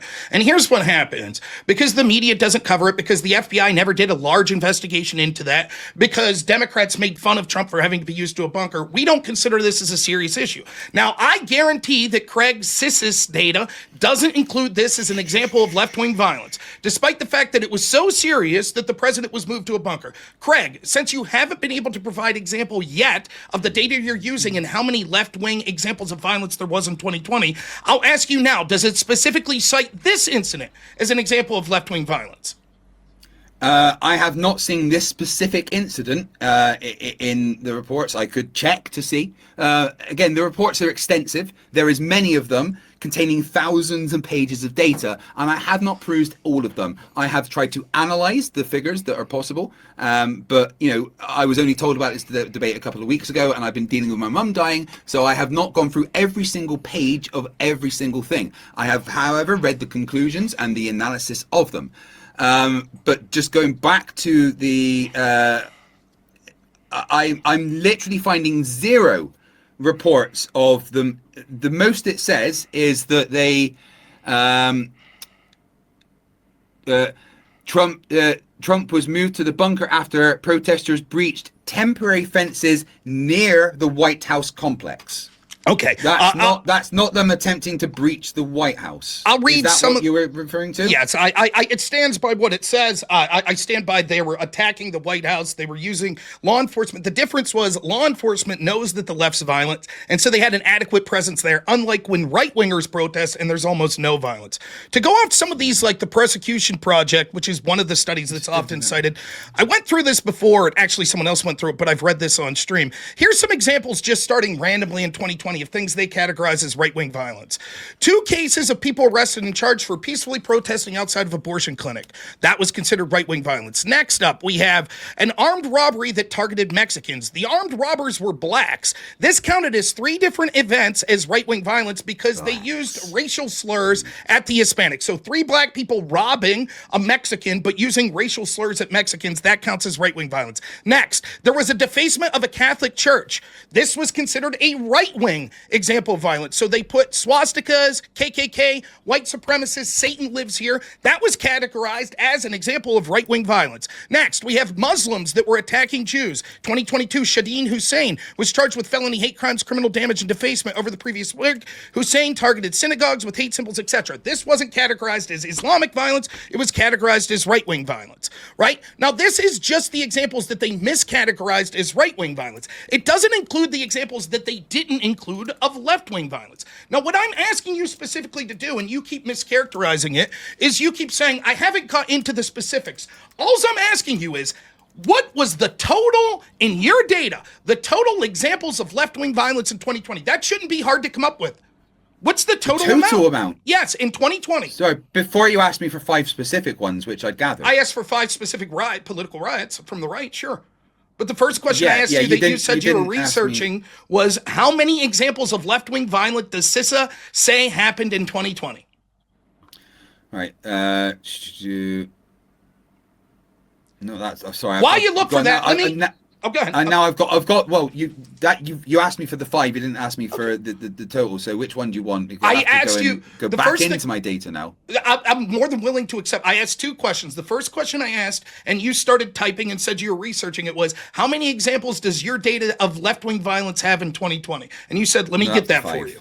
But now 5. That's what I've done. Yeah. Okay, but that's fine. I asked that question. Do you want those 5? Sure. Right-wing riots, political riots. Here we go.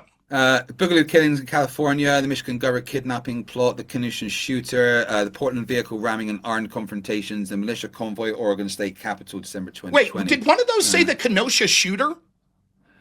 Kyle Rittenhouse was considered right-wing violence?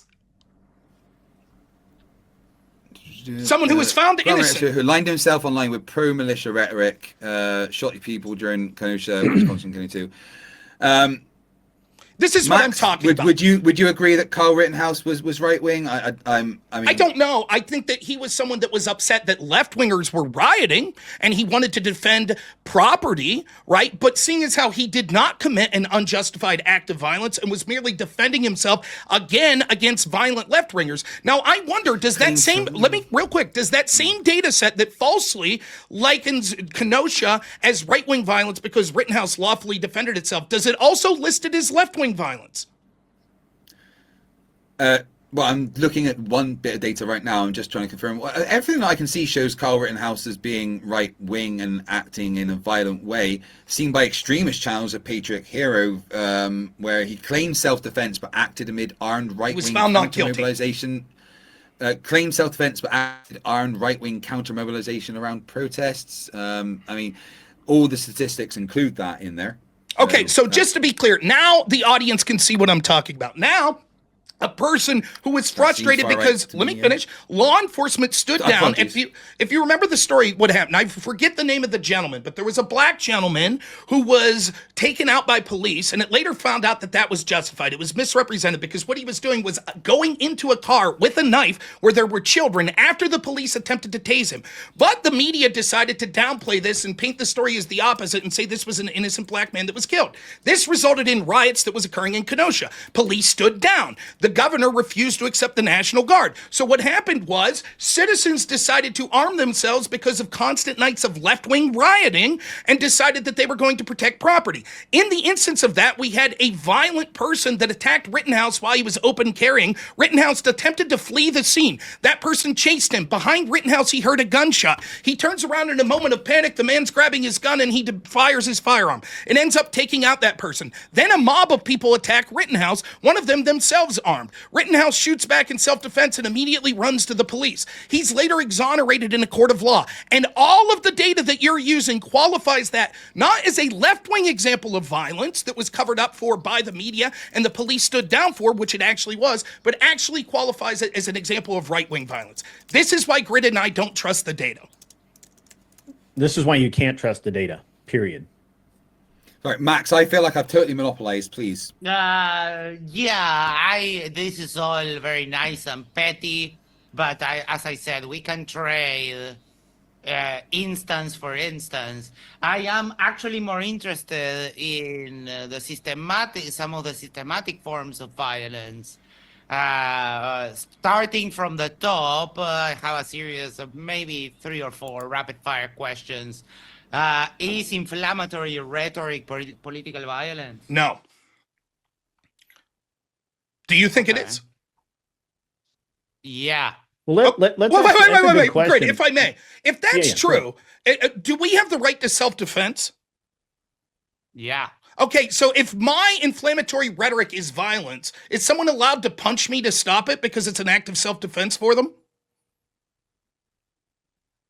No. But wait a minute, then how can my language be violence? If you have the right to defend yourself and my language is violence. Those are not the only, that's not how any of that works. Language isn't violence. What I'm trying to say is that when, for example, you have, starting from the top, Trump talking about Biden and Harris as the radical left, when they are very far from radical and very far from left, that is a level of violence. It doesn't have to be the level of violence that would entice you to punch someone back in the throat. Sorry. Can I ask you, how does the left define violence? Is it only when a person is physically harmed, or does any of these other things, property destruction, arson, intimidation, do those count? Is intimidation violence? Yeah. You think so? Okay. Oh, so let me ask you this. If not, well, it depends, right? Let me ask you that. Words aren't violence, so, right? Like if I show up at your house with ball bats and stuff, we could say that that's an example of intimidation, which could be classified as violence. But the words itself aren't. But if you say that Trump calling Kamala Harris and Joe Biden radical left is an act of violence, when they call him a fascist, is that an act of violence? Yeah. Okay, so then your argument is that pretty much everyone on every political ledger is constantly engaged in violence. Because even the lefties that you'll celebrate talk about the evils of evil corporate capitalists and authoritarians and fascists. All of that would be violence, correct?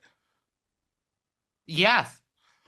Okay, that's why we're focused on non-state violence. And I'm sorry to say, I think what you're talking about is a red herring. But the problem is that you're trying to focus on that because right now, you actually have the power, like you are in power, and well, I'm not in ICE power. is you as in the party, the royal we. Can we stop being petty about words? Well, it doesn't really work that way. You are in power, and right now, ICE is snatching American citizens from the street. ICE is lawfully enforcing the law. That's not an example of violence anymore. That's a problem. That's a problem, is that they're not. I disagree. It's not the debate. They're literally snatching people from the street, American citizens with papers, Well, They're gone for a that's couple of not days. actually happened. sorry I that appreciate my the diversion, sentence but I would really interrupted. like to This get thing back has to the the- actual argument.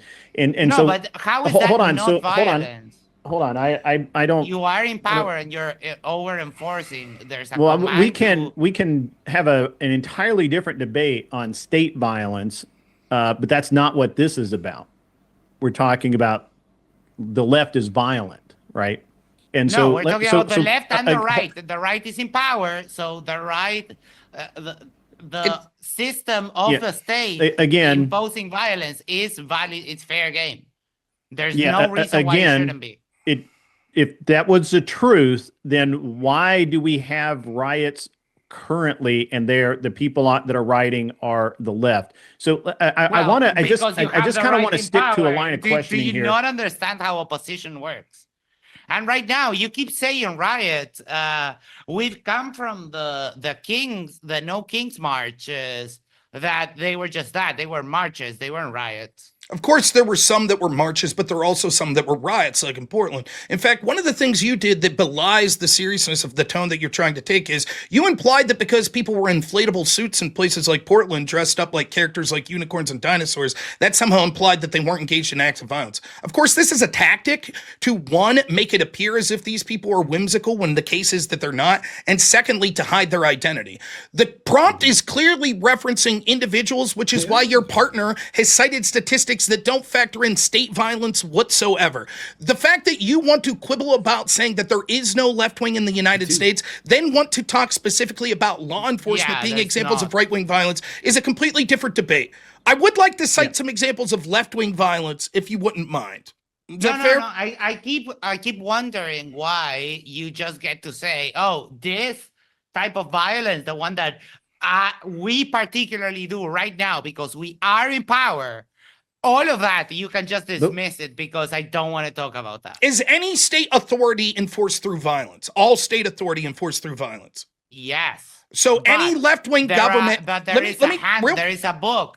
There's a book that we go by. So when you're literally snatching U.S. citizens off the street, put them in a black bag over their head, and kidnapping them to whoever knows. It's not happening. It's not happening. Yeah, that's not happening. And I appreciate the derailment, but I'd really like to get the actual argument, sir. Yeah, give me the name of the person that happened to. Yeah, sure. And while you're doing that, can you explain to me why, if violence is justified by oppression, I guess is what you're trying to say there, who decides when that oppression exists? And does that moral license ever expire? And because you seem to be trying to equate that with whoever's in power, and yet our system just doesn't work that way. I understand you may not understand that, but I'd really like an answer to it. What are you talking about? I'm going to read some. I don't understand. I feel like it's pretty clear. No, wait. I was very clear. Yeah, but what? I know you think you were clear, but you weren't. Okay, I will say it again. If what you're saying is that violence can be justified by oppression, right? Oppression. Wait, stop. Okay, hold on. Because are you calling protesting violence? I'm sorry? Are you calling protesting violence? If people just march on the street, no No, riots. I didn't call anything violence. I'm asking you what you call violence, and you said you came back with, well, these people, the ICE are arresting these people off the street, and obviously you believe that ICE is committing violence, and so do you believe that violence is justified by oppression? So those people could then go out because they are oppressed and commit violence. No, that's not how that works. That's not how that works? There's obviously different types of violence, and the response should also be like, basically we have that in self-defense, that the principle, the response has to be kind of on the level of the aggression. So if someone coming at you with a knife, we're not talking about the level of the violence. We're talking about But if it's okay to be violent when you're oppressed, if it's okay for the left to be violent when they're oppressed and the right is in power, if that's okay, then who decides that? Who decides that they're oppressed? And does it ever expire? So when the left is in power, do I as a person on the right get to feel oppressed and then commit violence with a pass? No, because it seems like no, both of you, it doesn't Craig seem and you, are that both because it talking doesn't- out. This is all red herring. Because it doesn't seem that because we never said that. You're just inventing it. No, What I say, Well, you for example, literally if as a said- people you are facing oppression, you can march on the street, you Hold on can a second march there. peacefully. There's a lot of ways in which you can put pressure to power that are the lesser forms of violence, or even a Well, you march. just that said violence is completely- okay. I don't care if No, it's I a lesser didn't. No, form. I didn't. I don't You filthy care. I fucking mean, liar. violence is Liar violence. goes to the lake of fire. Don't lie about me. Okay, this is all red herring. The truth is that I'll dispense with this very quickly. Name me a left-wing government, since you're saying there is no right in. Give me historically a true left-wing government. The Bolsheviks, Raise it Soviet up. Union, The government of Uruguay today. the government of Uruguay today. Do they enact violence? Yes. Okay, thanks.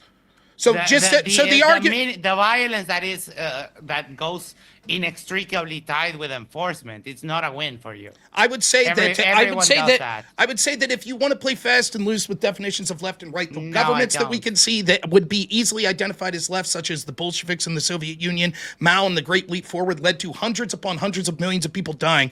This is not what the prompt is talking about. The prompt is clearly talking about non-state actors of violence. Your conspiracy theories and hatred of Trump exercising legitimate authority is worthless. Nothing of the prompt limits. You don't want to use this because it's a very big defeater for your position. It's I not. get that. Lawful use of state authority is not the violence that we're talking about. That's my point. That when ICE is kidnapping American citizens, Name them. They're not. Name them. They're not enacting violence. Name them. I'm sorry, they're not enacting the law, which is political violence, and you want to run away from it. Name the American citizen. Name the American citizen that's been kidnapped with a black bag over their head. Go ahead.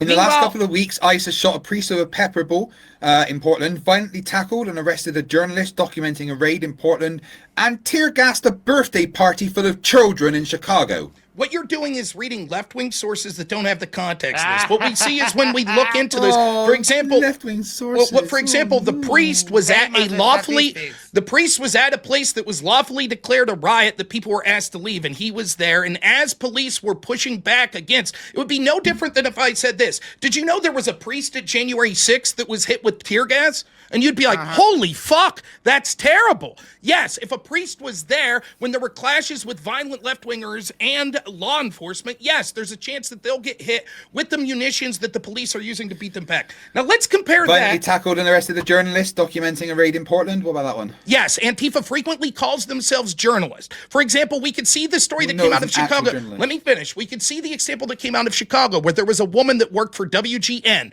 and she was billed as a journalist, and they threw her on the ground, and her pants were around her buttocks, and they were saying, oh my gosh, this woman's a journalist that was attacked brutally. What we saw was, what happened was, this was a person that literally threw a beverage at an ICE vehicle that was driving by in a dangerous situation. She was then lawfully arrested. But the media ran with the story and said, here was an innocent journalist that did nothing, that ICE just decided to throw to the ground. What happens is these journalists oftentimes are Antifa or Antifa sympathetic, or they're in the crossfire when there are law enforcement trying to push back against the violent lefties that are attacking. And then people like you read these stories from places like CNN and say, oh my goodness, this is attack against innocent people.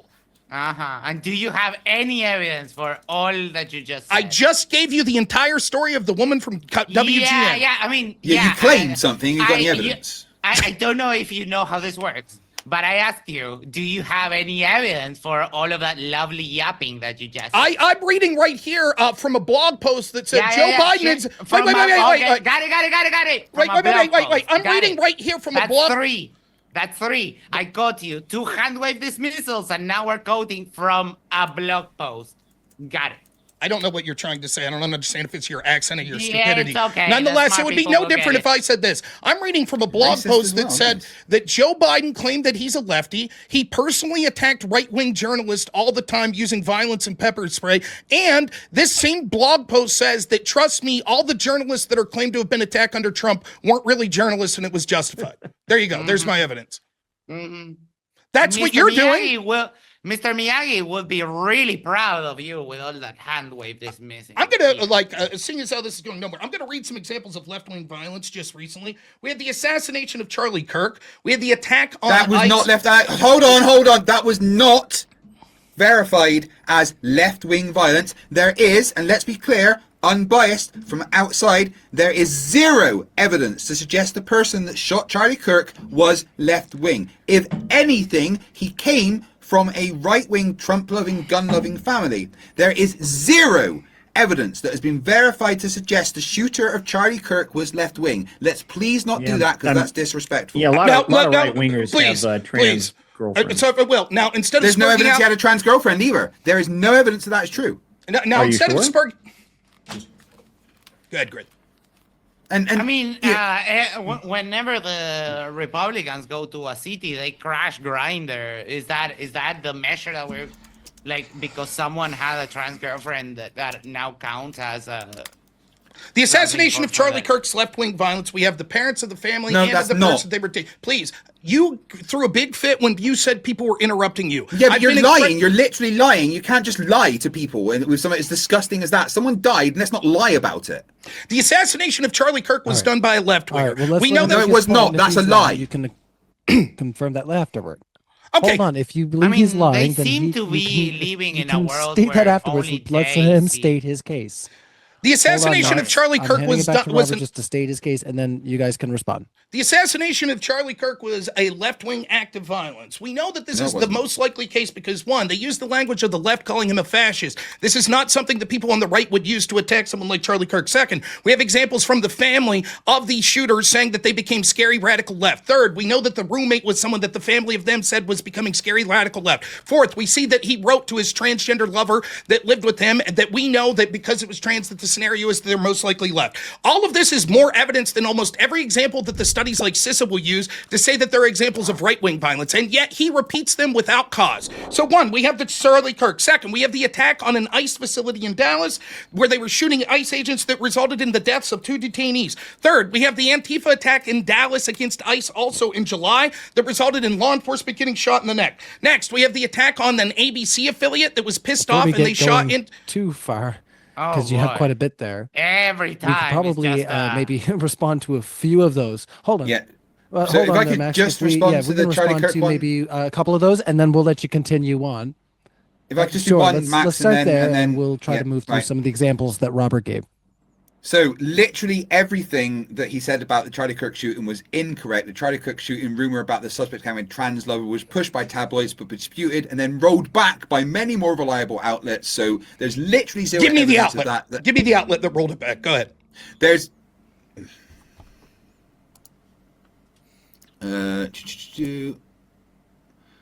Wall Street Journal quietly walks back false claim Charlie Kirk shooter had a pro-trans message on his book. So there we go. Where does that... Right, wait. now, if I can finish my response without you splurging out, that'd be great. So that wasn't what you claimed. Gotcha. Literally was what I claimed. You said that they said that he didn't have a trans lover. Now you're saying Wall Street Journal rolls back claim that he wrote trans message on the bullets. That's not the same claim that you made. Let me read the whole thing to you.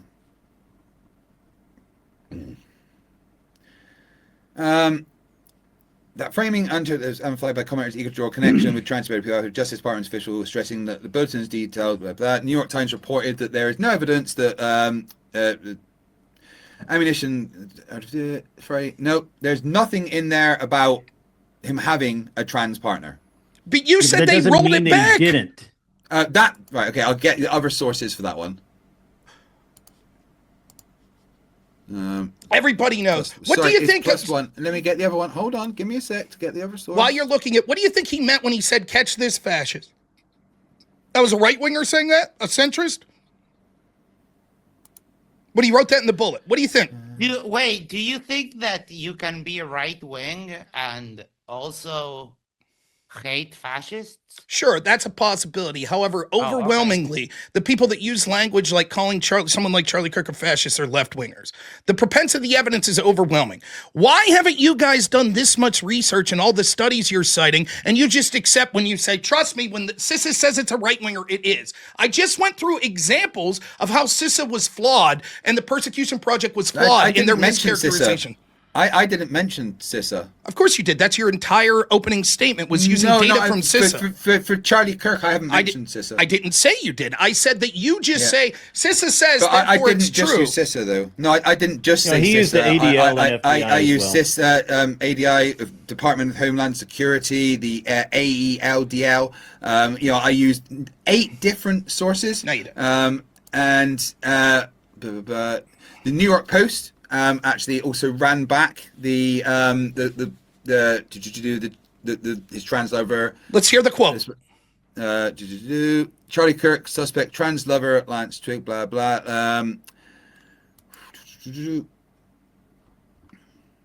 I hate the way these fucking pages it's like 95% adverts, and you're trying to find the actual.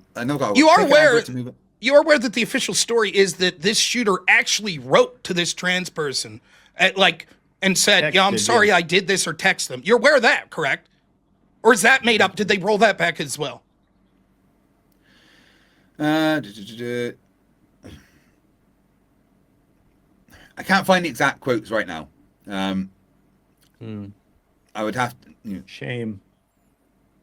Now, by the way, I think Modern Day Debate's down. I mean, I'm still up on my channel, but if you guys want to wait, I'm cool with that. While it's fascinating to wait for this data to arrive. Yeah, everything that I say I've got citations for, but it's trying to get the specific quotes because everyone knows how fucking articles.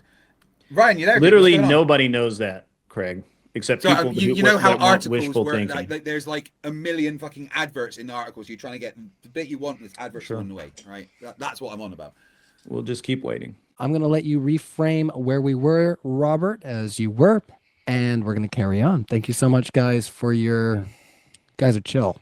Really appreciate it. Things happen. Craig had made the claim that media outlets had rolled back their previous claims of having a left-wing lover. Right, okay. A trans lover, I'm sorry. I'm going to correct myself. The rollback was actually to do with the messages written on regarding the trans stuff, not the specific one had rolled back. The suspect Tyler Robinson, according to Utah state official Mina Robinson, lived with a roommate who is described as transgender with whom he had a romantic relationship.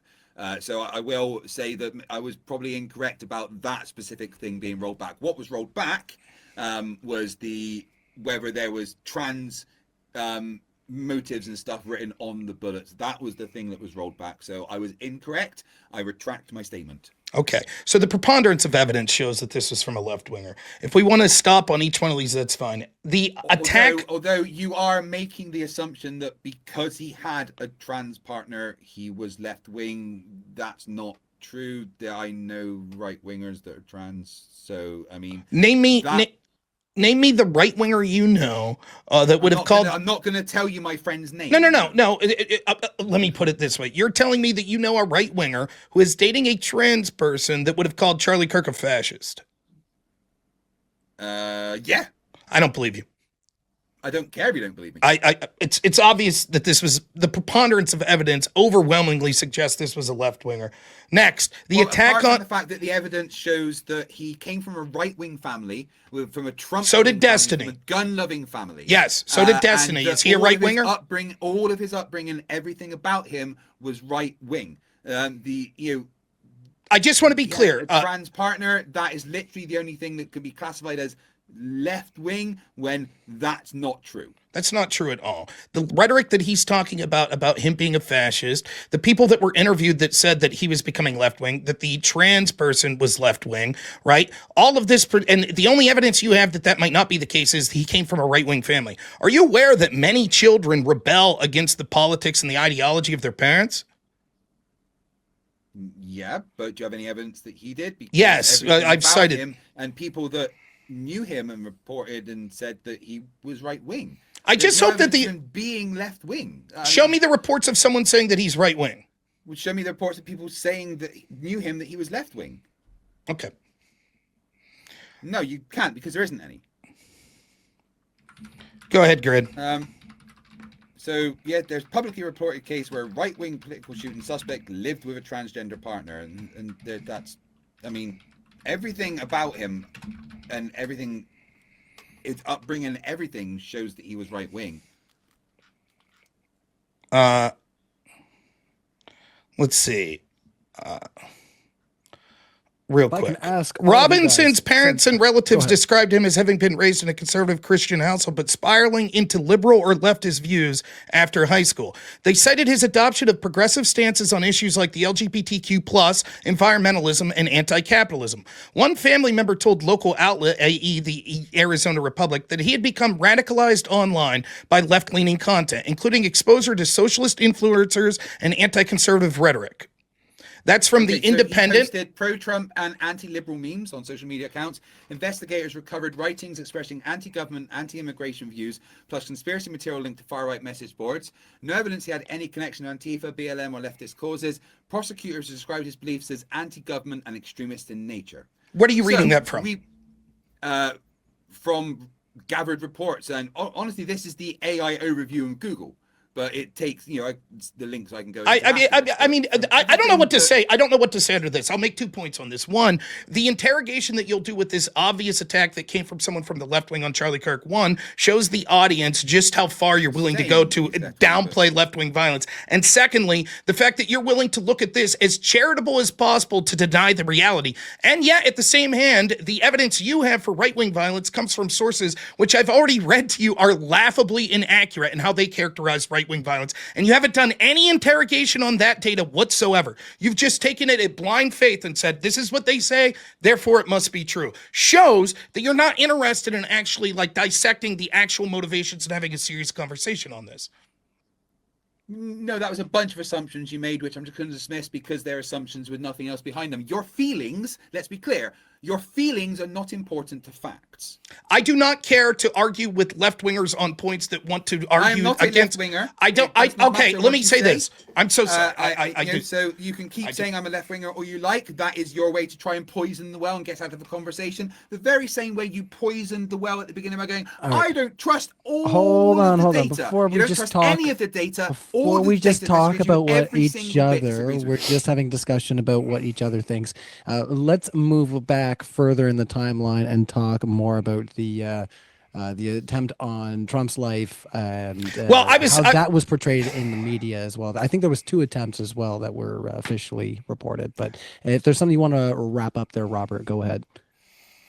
It's eminently frustrating for the man who wants to sit up here and complain about interrupting to continue to interrupt over and over again and go off on these points like it matters. I apologize for calling you a left winger. I should have called you a bad faith interloper instead. You can identify as you want. I don't give a shit that you're going to interrupt. I'm not interested. I've sat here patiently the entire time with you. The entire time I've sat here, and I'll just talk over you if the moderator's not going to intervene and stop you. I've been incredibly patient the entire time with you, and you have not deserved my patience. I don't care if I have to just talk over you. This is unfortunately something that I'll have to do because the moderator is sitting there with his thumb up his ass and refusing to do anything about this. So I'm just going to interrupt over and over again because I don't understand why the moderator would allow this to occur. I've been patient the entire time. I continue to not understand why the moderator is allowing this to occur. It's absolute nonsensical, and I don't know what I'm supposed to do in this situation. This is something that happens quite frequently when I'm engaged in these debates, and I don't understand what the position I'm supposed to take in this. I'm not going to leave someone filibuster over me when I've been eminently patient the entire time. I do not understand why the moderator would decide to sit here and allow this to occur. It is unbelievably bad faith and unbelievably unprofessional for both you and the moderator to continue to allow this talking over of people. It is ridiculous. And if the moderator is incapable of being able to stop the person who has interrupted the most, who complains about interruptions, from preventing to doing that, then I don't know what the utility of trying to have this conversation is. It's nonsensical. You threw a fit like a baby when there were the smallest amount of interruptions against you and then proceed to interrupt every single time. And I don't understand why the moderator is allowing this to occur. Are you not paying attention as a moderator? Have you finished crying? No, I'm not crying. I'm pointing out the bad faith. You were the I'm one not crying, says the person as he cries. I'm not. Do you see tears? Yes. Were you crying earlier when you complained about interrupting? Yes. Are you going to? You keep were. splurging? You're admitting that you were Are crying. you going to keep splurging? No. If you will be Okay, patient, well, then shut the fuck up and get on with it then. if you'll be patient and allow me Ah, to when talk you- as when I you're have for done. you the entire debate, then I'll. No, you've interrupted me way more than I've interrupted you. I've not. Anyone who's you watching have. could see that. Oh man. Would you like me? Should we get someone to go over it and check the times like last time, where it Thanks, turned out that I was James. right? All right, we'll talk to you in a bit. See you later. All right. Oh, I no was talking to wonder. James, guys. What's going on? What are you on Damn. about? What No, is he the just started problem? insulting me, so I just interrupted him. Oh boy. Yeah. Yeah, no, me and James were just reviewing the super chats to make sure we didn't lose out on any of our audience. Yeah, honestly. What happened, guys? Did you couldn't behave for 2 Craig seconds? can't accept the fact that he's wrong. Okay. Here's the thing: there are credible I- reports that the suspect expressed some left-leaning or anti-fascist style ideology. Utah There's government nothing Fox but- says leftist ideology. There's is literally present, nothing but that, there's no Craig, final and you're ruling, ignoring it, no Greg. confirmed organizational Greg. link to left-wing extremism Greg. yet. So if someone claims he Greg. was left-wing for sure, you say, hold up, possible yes. All right, let Don No. have his chance here as well to respond. All I right, mean, just no, making sure finish everything talking. To be was in honest, order. You I'm guys on. aren't making this easy. Just I'm keep actually together. shocked. I'm sorry, I was talking over the moderator. I apologize. I'm actually shocked. To be I'm honest shocked as with you, well. I am. I'm that shocked. that All right, Rob and you're I have I'm gonna put actually you on mute, been, Craig. Just you be know, me, big. the voices of reason tonight. just- I actually expected a little bit more, a little bit more from Craig or Greg, I was whatever it is. bait, I swear. The interesting thing is that when we say, hey, you're just taking these stats at face value. Can you look at this? No. I didn't say that. Not once. Yes, I you say did. no. You absolutely did. You lying piece of crap. No, I You didn't say I wouldn't absolutely look at said it. that, I said that, I'm not that here it was to talk insane specifics, I'm for looking at the Rob to data. question. Don't call me a Now liar you're talking because I over didn't say me, that. and I Yeah, won't because you allow called it. me a liar, You are I the will- dumbest person I will on the talk panel, over you and I when can you call me prove a it. liar. We literally can. Absolutely, I will talk over you when you call. You guys have lost. Oh my You God. guys lost the plot. I'm so sorry. We're gonna hand over the floor to Robert and Max, and then I think we should go into the super chats. They're flying right in. Yeah. And you guys aren't really helping right now, so just chill out for 2 seconds, please. I think it's quite telling how they're hyper focused. And I wish I could have we could have gone first, because my predictions would have been pretty on point here. All I'm seeing is just appeals to emotion, trying to hand wave, dismiss whatever we don't like, and we're very familiar with how that happens, especially with science deniers like flat earthers. Now, it is very telling to me that we do not want to talk about the violence that is being exerted right now in democracy, and just because the right is in power today with Trump in the presidency, we are supposed to disregard all the blatant inconstitutionalities, all the blatant issues that keep popping up day after day with week after week with the presidency. We still haven't got the Why- name of the U.S. citizen that was black bagged. We haven't got that name. You're still looking for that. You said in your opening statement that I'm not looking for. I never said I would. You said in present your- any. I think that you asking me for a name is a very lame deflection, and I don't even really want to go down that route. so we're just to accept your claim with no evidence. There was an American citizens are being put in black bags and kidnapped with no evidence. Yeah. We accept that claim.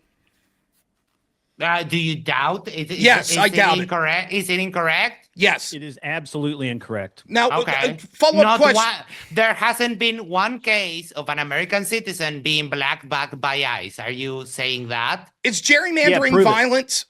Yeah, prove it. Yes. Gerrymandering's violence. Yes. Okay. Should That's I all I explain need to to. you That's all I why? need. Should There I you go. explain to you why? Yeah.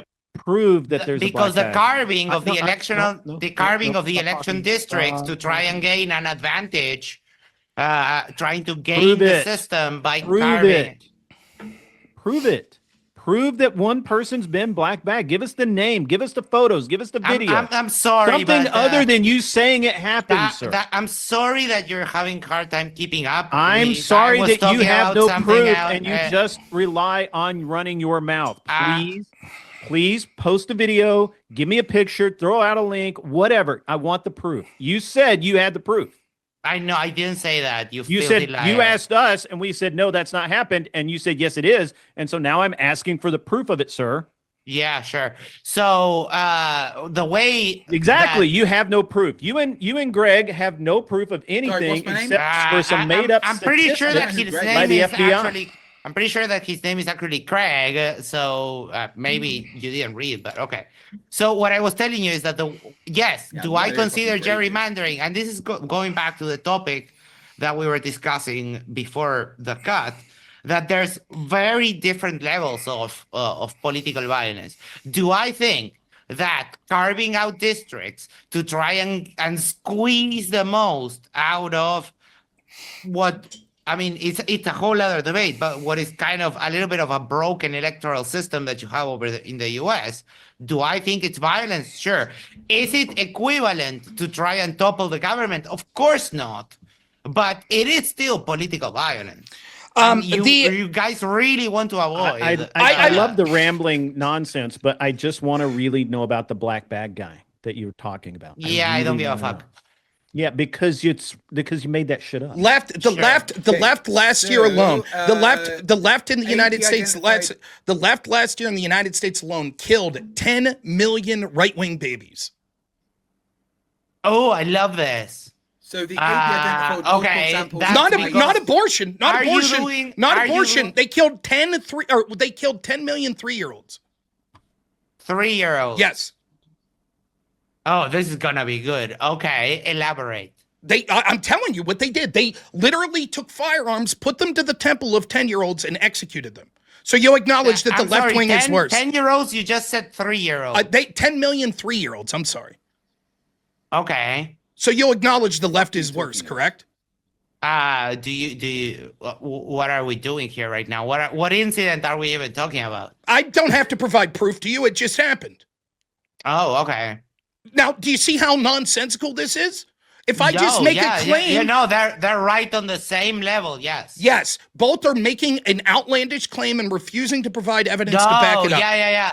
The Okay, fact that right, ICE I've got evidence on on a it. wide net casting of trying to grab where the fuck they can and just grabbing an American citizen that is completely equivalent of you saying that When it didn't happen, a million yes, it 3-year-olds were executed. Yes, that And is Craig had perfectly a tag on equivalent. here as You well, are guys. So let's let 100% Craig back in here correct. as well.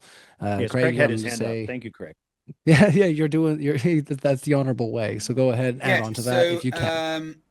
The AP identified multiple examples of ICE using the black and yellow full body restraint device called the RAP in deportations. Its use was described by the AP to the AP by 5 people who said they were restrained in the device, sometimes for hours on ICE deportation flights dating between 2020 and 2023. Witnesses and family members in 4 countries told the AP about its use on at least 7 other people this year. The AP found ICE had used the device despite internal concerns voiced in 2023, report by the Civil Rights Division of its parent agency, the U.S. Department of Homeland Security, in part due to the reports of deaths involving use of the RAP by local law enforcement. So yes, there has been at least 5 known reports of ICE black bagging people. Your claim was that that's ICE not the had black claim. bagged American citizens. Yeah. Literally off the street. That the implication was expressly that they were grabbed off the street, black bagged, like you would hear about in Colombia. Come on, we're not idiots, Greg. We're My not. name We is know. not We understood Greg. what he. We Dan. understood what he We're- meant. How we're you're not talking idiots about? and You're gets talking the about name wrong. people in Dan, you custody. must be an idiot because you can't say my fucking name. Dan. Oh, I'm sorry. Does it annoy you when I don't say things properly? I apologize. Well, It annoys. it's disrespectful It when you annoys don't me say when somebody's people name lie properly, in a Dan. debate. Hold on, that's not It the point of the annoys debate. me. I'm sorry. So let's, like you know, are I lying mean, right now. All right, you're lying, sir. You Could lie. I share my screen? All right. Let's do a screen share. Let's take a break and let you do that, and maybe we can repace a little I bit. Not would- okay. Max's turn here. There has This, been 4 this lady, reports of- let me No, just try to you're gonna- preemptively you just gotta chill address out your on mute for a argument. second. This Hold on. lady is, Chill. she's fake and gay, right? I don't see a black bag over her head. Go ahead. Let's see what happens. Play play the clip, please. Is that what you're going with? I don't see a black You bag literally over said her that. right now. Is that? I mean, I don't know what we're doing here. A 71-year-old Can we play the clip? citizen. Play the clip. Is that correct? Play the clip. Can't hear it. Oh, you can't hear? Okay, hold on. Boom, boom, boom, boom, boom. Yeah, you'll have to reshare with sound. Yeah, if you yeah, want 1 to second. hear. Fucking Yeah, and then we can make some commentary on this. This is Zoom. getting I would Well, like I think to. I I've can had make for the about commentary. 40 minutes. I've tried to get through a list of left-wing violence, including the assassination attempts on Donald Trump. At each effort, I've been interrupted at every single attempt and painstakingly gone through. I'd like to eventually get to that, but I'm more than happy to continue to humor this. I just want to let people know there are a litany of examples that I'm unallowed to get to here, but that's fine. Hey, it's fine. If you want to Like cherry pick, I that's am. cool. We can let you cherry pick all day long. Like I am hold unallowed on, to go Craig. through the systematic violence that is happening right now. I mean, we all have things. Okay. Keep Work going. through the immigrant community is actually not of an immigrant, but a 71-year-old U.S. citizen named Barbara Stone. I was surprised. It felt like an out-of-body experience. Stone was handcuffed and held by federal agents for 8 hours on All right, so holding a U.S. Where's citizen the black for bag, 8 sir? hours without a warrant, without a cause, without parole cause. You know that that literally anybody can have that happen to them in the United States. The video Maybe of you're not that, familiar with our laws. if I may, the video is she wasn't detained because she was an illegal or suspected of being an illegal. She was detained for pushing an ICE officer. All right. That's why she was Craig, detained. And the video And actually, you can the, do that Go ahead. legally in the United No. States. Hold on. Craig's got his hand so- up, so let's let Craig in here I'm as well sorry. to give his thoughts. Max, you had your screen share, so go ahead, Craig. So Juan Antonio Pineda, who was in the US legally, was on the morning of September the 3rd, 2024, early on the Wednesday, taken off of the streets. Good. put Glad to hear into a it. black bag. Yeah, I was driving. 4 hours to the border where the ICE officers broke his nose, gave him a black eye, drove him around for 4 hours. The AP was Would that not have been in the Biden White House? in September 2024. so left-wing violence. Got it. By ICE. Yes. This was ICE. Ran by the executive that was controlled, the DHS, ICE is under DHS that was controlled by the Democrats. But you said there's no, you just said there was no evidence of ICE black bagging people. That's correct. That's not black bagging. And what that was, of course, any Just put law into a enforcement black at some bag. It point, says it there. of course, any law enforcement over some point will detain someone that didn't commit a crime.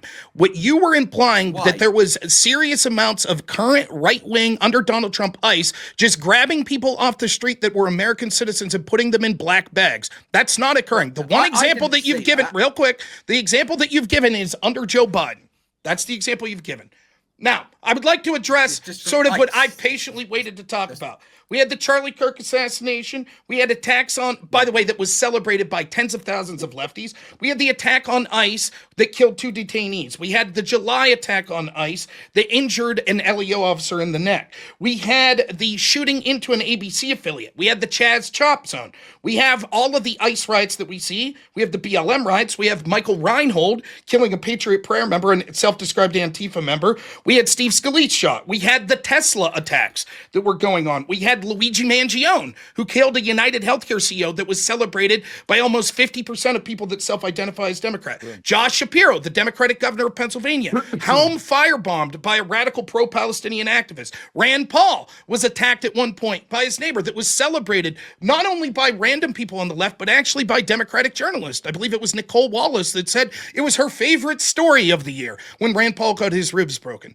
The evidence is overwhelming. And that's not to mention the most serious case, if you don't count Charlie Kirk, 2 assassination attempts against Donald Trump. Yeah, pretty sure he didn't have. No one tried to shoot him in the air because cartilage doesn't repair like that. So you think that your argument is that there wasn't someone that shot at Trump on the stage? I genuinely don't think that happened. His ear healed magically. So the firefighter Corey Compatore that died is fake? But no, I'm saying I just don't think that Trump was shot in the air personally because cartilage doesn't repair like that. How about the trans person that attempted to assassinate Brett Kavanaugh? Yeah, I just don't think that Trump's ear got shot because ear doesn't. Your conspiracy theory is irrelevant to the point that it's not even if that conspiracy would theory, it's a fact that cartilage doesn't repair like that. even if that was true, which I'm not even entertaining this, it's still an example of left-wing violence, and even if you're correct. All I'm saying is that I don't think Trump was shot on stage. The evidence is overwhelming. His ear repairing itself. I don't give a shit to entertain your conspiracy theory about Donald Trump's ear, even if I accept that what you're saying is true. Even if I accept what you're saying is true, which I don't, there was clearly an assassin that shot at Donald Trump and killed a Trump supporter. Your conspiracy theory about, but I don't think it actually hit his ear, they faked it in the moment, is stupid. No, I just don't think that anyone shot at Trump there. They didn't shoot at Trump. Hold on. Wait. Excuse me, Chris, please. Your claim was Don't you think that... Wait. I'm asking Craig a question. Your claim was that no one shot at Trump. That's your claim. Yeah, because his ear magically repaired itself, and I don't know why they would have to. So then what was the shooter shooting at? The firefighter? I just don't think anyone was shooting at Trump. I mean, does everyone see the nonsense that we're arguing with? This is a joke. Yeah, can you explain to me any other time in history where cartilage in the ear has magically repaired itself? I don't think that it magically repaired itself, as you're saying. For us to believe what you're saying, listen. For us to believe what you're suggesting, one, we would have to believe that there was a fake assassination attempt, that there is a fake death of a firefighter named Corey Compatore, that two other people, I believe it was two other, were injured in a fake attack, that all of these people were involved in this conspiracy. And your argument is there was never a shot that was taken at Trump. All I'm saying is I don't think anyone shot at Trump. Stop putting words in my mouth. You do believe the conspiracy that somehow all these people that are aggregating these statistical results are lying? Because you did make that argument. I'm saying... So you clearly don't have a problem with conspiracies when they're on your side. I'm saying that first off, there's different levels of conspiracy. Believing that this dude faked it. Yeah, of course. Please, let me finish. Believing that there wasn't a person that fired at Trump when someone died from it is nonsensical and the height of stupidity. Secondly, although I do think different from believing are you interested in hearing statistics are wrong? Are you interested in hearing my position, which I already articulated in the opening statement and you were incapable apparently of understanding? Let me refresh your memory of what I said. Let me refresh. Hold on, Max. Max, hold on, Max. And I wanted to answer my question. Well, let's let him reiterate his question, which he has been asking for, and then we'll also let you have a chance to ask your question. This has been a lot of fun. It's been a lot of energy, and I do like a little bit of chaos, but we do need to wheel it in. So, Robert, I do want to let you reiterate your point, and then Max, you can have a chance to reframe your question as well. There's three reasons that we wouldn't trust this data. First, we could see specific evidence that we all agree were left-wing violence that aren't qualified in the evidence, which shows that these studies are nonsensical. The reason for that is twofold. One, because the first line of people reporting this are law enforcement officers that are inaccurate in their reporting for two reasons. One, because they have specific bias that they don't want to go after left-wingers as hard as they're instructed to go after right-wingers, as is evidenced by things that we could blatantly see in scenarios you've already talked about, such as Kenosha, where law enforcement intentionally stood down and allowed left-wingers to riot. Now, if they're not arresting people, that means that they'll never show up in the statistics as being compiled. And that's what occurred. We could see that they were instructed to go after right-wingers as heavy as possible, to the point where they're actually creating fake plots like the kidnapping plot of Gretchen Whitmer. So yes, if they intentionally don't arrest people and stand down, then it won't show up. Secondly, the people that are compiling the data using law enforcement sources are also biased in how they qualify. I went through the specific data and showed how they were citing actual attacks, such as an attack on a church, a Catholic church, of people saying KKK, Satan lives here, as a right-wing attack. How they were taking black people attacking a Hispanic man as a right-wing attack. The fact that you're incapable of understanding my argument and saying, oh, well, if you say you don't believe that, despite the fact that we see the evidence that shows that there was mass amounts of left-wing violence, that's the same as saying that no one shot at Trump when someone died behind him. Shows that you're nonsensical and not a serious person we're talking to. Right. So, there's a conspiracy. Apparently, all police officers they don't report, right? Is that what I said? Is that what I said? Yeah, that's exactly what you said. Quote me saying there is a conspiracy that all police officers don't report. I'm sorry, I just let you speak and interrupted, didn't I? All right, let's not meta debate. Okay, got it. Robert's going to just chill for a second, and we're going to let you respond. So, conspiracy. All police officers don't they don't report left-wing violence for some reason, because Rob says so, because his conspiracy requires it to. And then there's the other people, the institutes. They also have biases because he found, or he thinks that he found, some examples, and now he's extrapolating from 3 particular examples to doubt the whole data of the study. That is just sloppy methodology. I never said that all police officers don't report. You're incapable of listening, or you're bad faith and incapable of reciting what I just said. I've been very clear. You're the person on the position of we have to ignore the radical violence we see to this day when we see riot after riot, when we see attack after attack on right-winger, and you're saying we have to ignore it because your daddy FBI told you that must be the case. I just want to be clear. Anything that Trump's FBI says you 100% believe, correct? So you believe in conspiracy theories. Why wouldn't you just trust the FBI? No, what I don't straight up believe everything. I always do like a little bit double checking and so on. Apparently right? not. That doesn't seem to be the case at all. You mind your own business. I am minding my business. This is my business. This is, matter of fact, this is exactly my business, sir. I'm not talking to you. I think he's making a broad point. If you're going to just interject to cheerlead, why don't you just stay silent? Hold on. Actually, I've asked you for proof multiple times. You've never given any proof at all. Yeah, you literally the one thing that your partner drug up for you was literally not even in the administration that you claimed. All right, Max. 1 second. Hold on. What was it you were asking for there, Don? And we'll hand it back to you, Max. Well, every time we've asked for proof, he's deflected. Literally, the only time anyone gave proof was Greg down there gave proof. Craig, something that happened in Biden's administration. I was speaking before he started interrupting me with all of this saying nothing nonsense. Well, hold on. You're the one saying nothing, sir. Be right. Sure. There was a framing of the question, so Don wanted to reframe his question so that you could answer it accurately. I did want what I'm trying to show you is how you're bashing Craig. Ryan, he just because he has a thought of conspiracy about the Trump assassinations.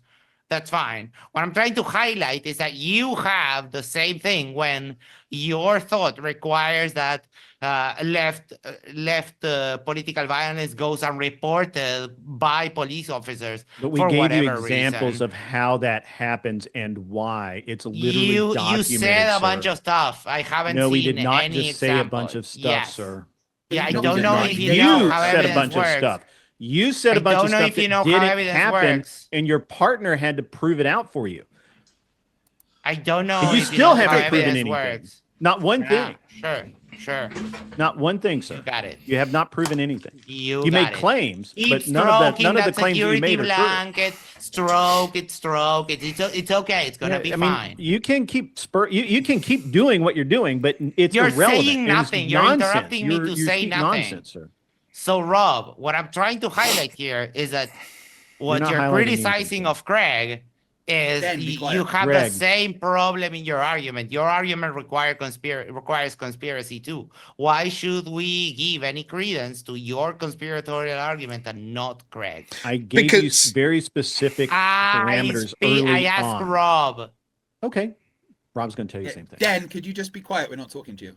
Can I ask you a question in response very quickly? No, I would like a response to my question. The fact that you're incapable of answering. I will say this. The hypothetical question I would ask, which the answer would be no, just because one conspiracy is believed by someone doesn't mean that every conspiracy is equal to that. That would be nonsensical. For example, thank you. For example, so when I'm saying the specific conspiracy that Craig believes, that there was a fake firefighter that was killed because Trump's ear cartilage couldn't kill that well.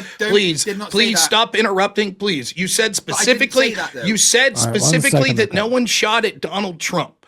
Yeah, at Donald Trump, not another So they shot specifically at the firefighter. Maybe no one shot at Donald Trump. Okay, I think that's an outlandish conspiracy theory. I'm giving you specific reasons. Ryan, I'm giving you specific reasons cited up by data that I've pointed to as to why we should not believe the data set that's being provided. And those reasons include a conspiracy. Define conspiracy. Let's just look at what Craig is saying. Hold on. Or Max. did you Craig, not say that left-leaning? On Max, please. Craig is sharing his screen. You're interrupting your partner right now, who has something he's trying to share. Just very simple. I mean, I never said anything about a fake firefighter or something, so don't put words in my mouth, you disgusting human being. But the more important thing is, this is a guy who had his ear bitten, and this is apparently a guy who had his ear shot.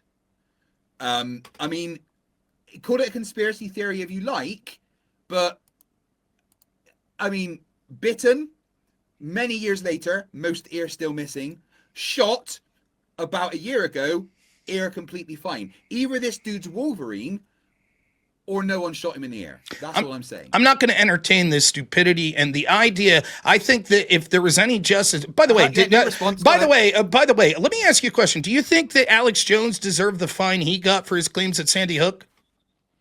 Absolutely. That was a disgusting. I hope that you suffer the same fate from Corey Competor's family. No, I did nothing about Corey Competor's family. I'm talking about Donald Trump. Don't put words in my mouth, you disgusting human being. I'm talking specifically about Donald Trump. I'm not going to entertain your conspiracy theories that there wasn't someone that shot at Donald Trump. That instead the theory is that he faked his. The idea that wouldn't, even if that was true, it's not. Like, there's clear evidence that the wound that hit Trump's ear wouldn't have been as deep as the wound of someone biting off Evander Holyfield's ear, right? And so that even a small nick could cause an incredible amount of blood, so the healing would be different, that the level of care and the immediacy of Trump could mean that the heel healed back better than someone like Evander Holyfield, right? All of those things could be true, but even if we accepted that Trump's ear wasn't hit by a bullet, doesn't mean that no one shot at Trump, which is a claim that you made. You're making a claim that this was a fake assassination attempt, and this belies the arguments that you're trying to make, where you're trying to be taken seriously when you're citing a study that you have no idea anything about. You're a partner there that wants to say things like language and gerrymandering or violence, that wants to claim that because I'm outlining specific reasons, like seeing the overwhelming amounts of violence that we saw with Black Lives Matter that weren't registered in these studies that you're citing, that one come from law enforcement sources, and second, please let me finish, that first come through a filter of law enforcement, that then second go through a filter of these institutions that are doing these studies that are biased. The evidence is overwhelming. The evidence is overwhelming that those violent actions happen. None of you can deny them. You can't. Yeah, no, we can absolutely deny that your reason for denying data how the data is compiled. Excuse me, sir. No. Could I finish a sentence uninterrupted? No. Would it be It's possible? worthless. Yeah, Would it be possible? I'm sorry. If it's worthless, then just let me finish my sentence and talk right after. I don't know. It's a matter of education. Maybe because I was raised outside of the U.S. that I know that, and you don't. So, your position, Rob, has two conspiracies baked in on it, and you want me to believe your position over Craig's. Yes, I've outlined specific. Did you see when CNN said this is mostly peaceful? Did you believe them when there was fire raging behind them? In what instance? CNN did a report that said these protests here are mostly peaceful as fire raged behind protest?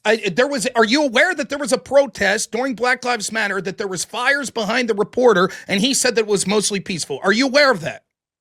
I have no idea. Why am I talking to you? Could you be more worthless? It's a meme that's been around for like 5 you guys years. know nothing. It's either your bad faith or you're just so ignorant on the topic that it's worthless to talk to. Because you don't understand what's going on. So, reporter that was invited to look at Trump's ear said an ear had never appeared to have gone through less, except there on the tiniest patch of his tiny sculpture of skin, a minor distortion that resembled not a crucifixion wound, but a distant aftermath of the sun. You still on about the ear? Yeah. Holy fuck! Holy shit! Have we got off the rails or what here, folks? Here we go. What? No one said mostly. He can't face the fact that he's cherry picking the data and just. I'm not cherry picking anything. I'm looking at the facts. We ready to get the fucking closing arguments. Why am I debating these two low tier lol cows?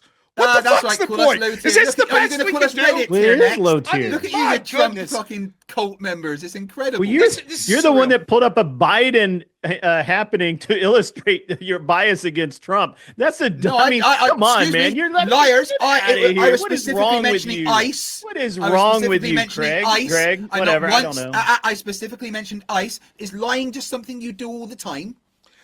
Moderator, I'll ask you this. I don't care. We've been gone for 2.5 hours. This was supposed to be a 1-hour debate. I'm more than happy to keep going. What's the fucking point? Yeah. How long am I supposed to sit here and entertain these fucking doofuses? Hold on. I'm listening, Robert. My goodness. Please keep crying. I'm loving it. Cry Hold more. on. You cried to me earlier, Craig, about leaving. It's totally fine if Robert wants to say that he's getting to the point that he wants to get into the super chat. And get things moving. I just don't see the utility. I don't know where we could go further from here. That now we're on. Trump had a fake ear, and like, what the fuck are we talking about? I don't know where we're at. So I'm asking the moderator: are we going to go 7 hours, 8 hours? Just let me know so I have some idea to mentally prepare for the stupidity that I'm hearing at a rampant pace accelerating. I don't mind. I don't mind a little. Like I say, some of the that one is trigger. Externities is fine, but guys. Honestly, yeah, we can go into super chats if you want to move things along and try I have to. One more question. Do you consider stuff like nepotism? I have one more question. I'm sorry. Do you consider stuff like nepotism, putting people in charge that are completely unqualified, and that or that kind of thing? Is that political violence? We can't take you seriously. No, nepotism is not political violence. We literally can't take you seriously. Let me ask you this. I will answer. Okay. No, nepotism. Hold on. With Robert that wants. answer, Hold on. I know that. Hold on. I'm just gonna let Robert have the floor. You asked your question, Max. I want him to respond to the question in full, and then let you respond as well. It seems like there's a lot of reaction to what you just said. So, go ahead, Robert, and respond, and then Max, I want you to, just also respond. Let's go have a little nice back and forth. It's fine. Go ahead, Robert. No, nepotism isn't political violence. Is affirmative action political violence? No. Why? Why is nepotism political violence but not affirmative action? Both are not hiring the most qualified person. That's where you're wrong. Affirmative action is not about hiring unqualified people. So what, for example, affirmative action would say that we have to lower the test scores for people of a certain race to prioritize them getting in. This would imply that the usual metrics you would decide. Okay, define affirmative action. Affirmative action like the DEI. Yes. It's fomenting hiring people of diverse, but it doesn't. Why would it lower their? If you don't meet the requirements for the job, you don't meet the requirements. That's not true. Affirmative action specifically says that it will prioritize hiring people of certain races. So the way that this plays out, for example, in places like Harvard, which lost a case on this, was that the SAT score necessary to get into higher ed in a place like Ivy League was lower for Black Americans than it was for white or Asian Americans. Is that political violence?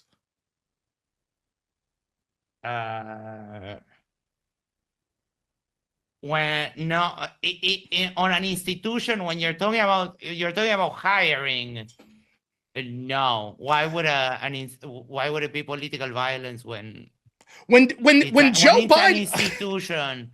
No, the reason why I consider nepotism being political violence is that you are someone who is in charge in a position of power, and you designate your son, whatever.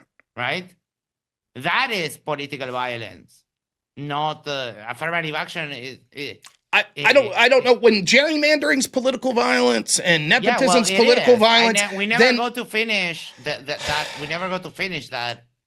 When these things are political violence, then everything's political violence, and the term means nothing. No, I didn't say that everything was political violence. No, but there are different levels. When you're telling me gerrymandering, which is by definition the carving of electoral districts to try and gain an advantage. You're telling me that trying to gain an advantage on the democratic process, that is not political violence. No. Is that what you're telling me? That is exactly what I'm telling. Also, you said that calling... We live in different realities. You said calling someone far left is political violence. No. That's what you said. Okay, you're lying. Okay, no. You said that. When we're talking about inflammatory rhetoric, I meant like Trump calling Biden and Harris the radical left. That doesn't they are do. The radical left. They're not. So if Trump says that they're radical left, that's political violence. On the most minor of scales, yes. When they say Trump's a fascist, that's political violence. Yes. If I say someone's a communist, is that political violence? If you say it in a respective manner, but you could say Max is a communist and it would so just it's be tone. a descriptor on me. Do you like Republicans, or do you think that being a Republican is derogatory? No, in general, no. What do you mean? I don't understand. I asked there's no inherent derogatory aspect of the word Republican. But there is a far left. When you're calling people radicals who are not radicals, you're doing inflammatory rhetoric. So yeah, that's okay. It's minor, but yes. So if you called me a Republican in an inflammatory sense, would that be political violence? If I called you just a Republican, no. Am I implying? I'm ready for the fucking audience I know questions. that stuff is very complicated. Let's keep it straight. You can say Max is a communist as a descriptor. You tried. You tried, Rob. You tried. I know, cheerleader. I know that you really want to couple Rob's eggs in your mouth and your hand, but just calm down. Is that political violence?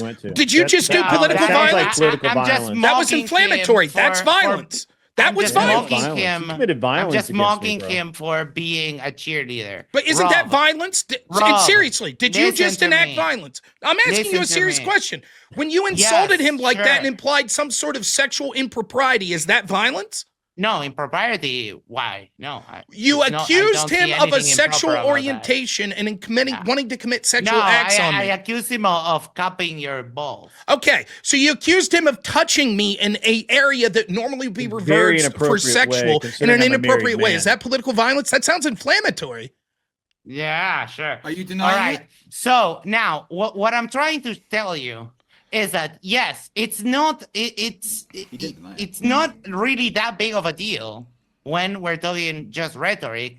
The problem is that it gets you into a very slippery slope, because if you start calling Biden and Harris the radical left, and then you have nowhere to go up when, let's say, things escalate a little bit, then what are you going to do? If you're calling people that are not radicals, you're calling them radicals, like, where do we go from there?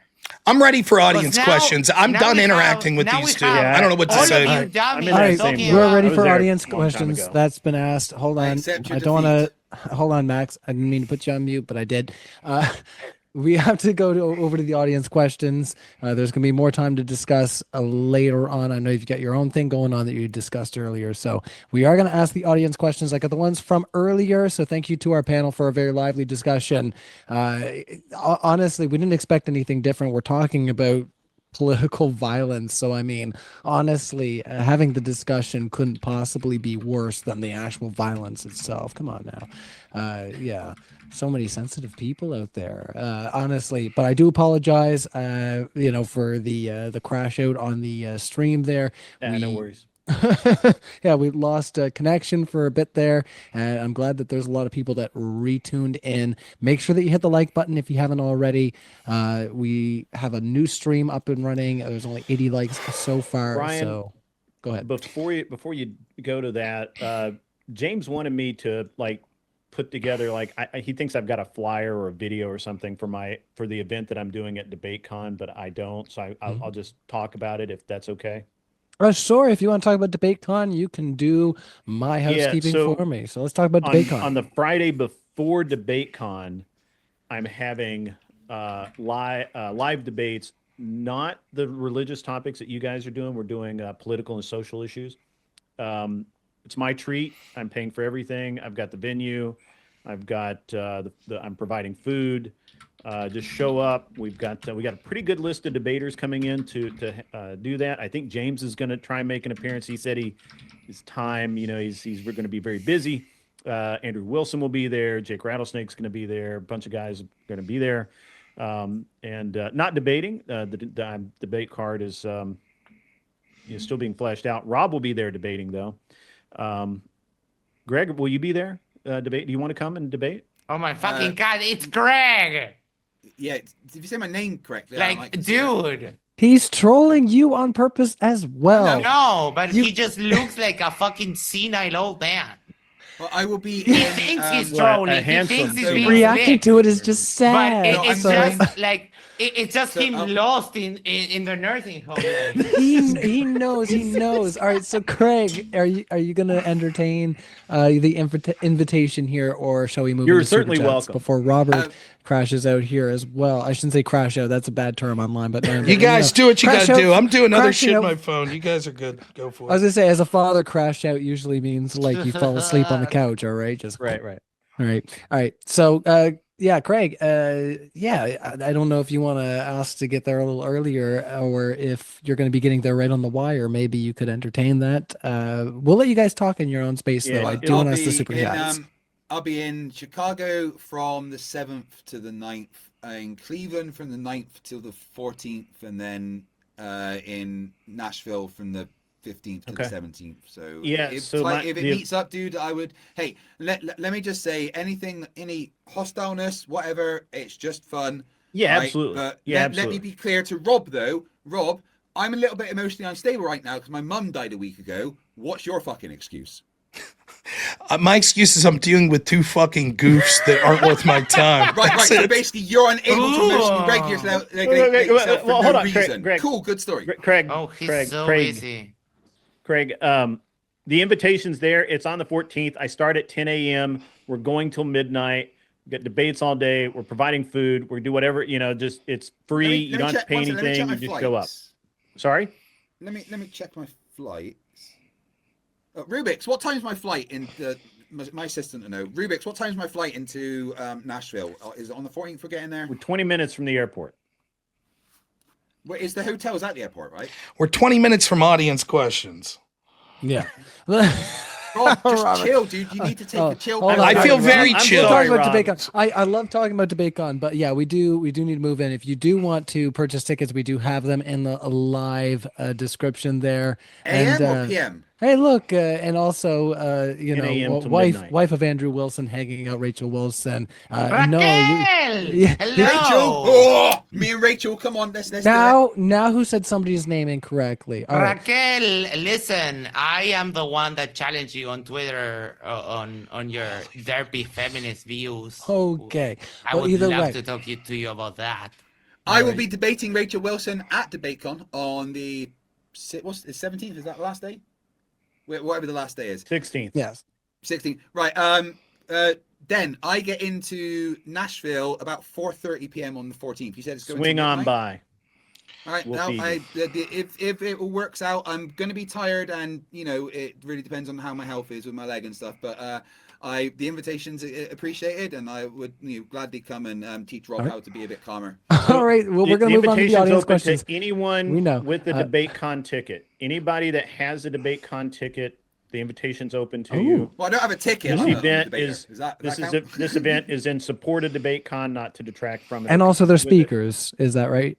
Yeah, absolutely. Yeah. All right, cool. All right, let's move on to the super chats there, guys. Thank you so much for your lively discussion and just, trying to end on a friendly note. But yeah, Rachel Wilson's going to be debating against Craig as well at a DebateCon. So definitely get your tickets there. And yeah, you wouldn't want to fire me. I think I've held down the fort now over 300 times, Odd. If you want to count it up, it might be just a little bit under that.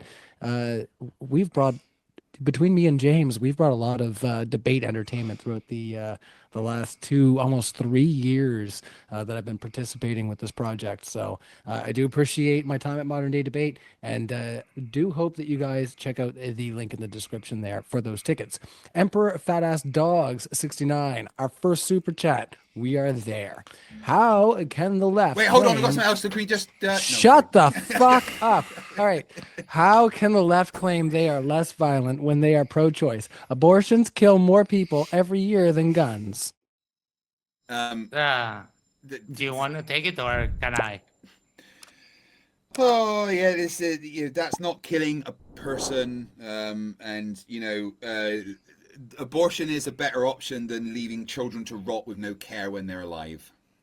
It's not abortion. It's not killing babies. It's just gerrymandering families. So I guess it is violence, right? Oh, you're extra dumb. Love that. So what you're Not a doing is an single word of what you external just said made critique. sense. What you're doing is an external critique We would say that abortion is not murder because that is a justified killing. So if you would like to do an internal critique of abortion, then you have to work within the boundaries of that. And I would tell you, the case study of Uruguay shows that if you legalize abortion while at the same time implementing other laws that promote access to contraception, mental and sexual education, then what happens is that you can actually legalize abortions and have a net reduction on abortions, which is what happened here. I'm going to regret this, but when you say it's a justified killing, you're acknowledging that it's a human life then. Yeah. And so can you explain to me why it is justified to kill an innocent human life? Because the bodily autonomy of the woman trumps the bodily autonomy and the moral consideration of a clump of cells. You just said it's a human life. Yeah.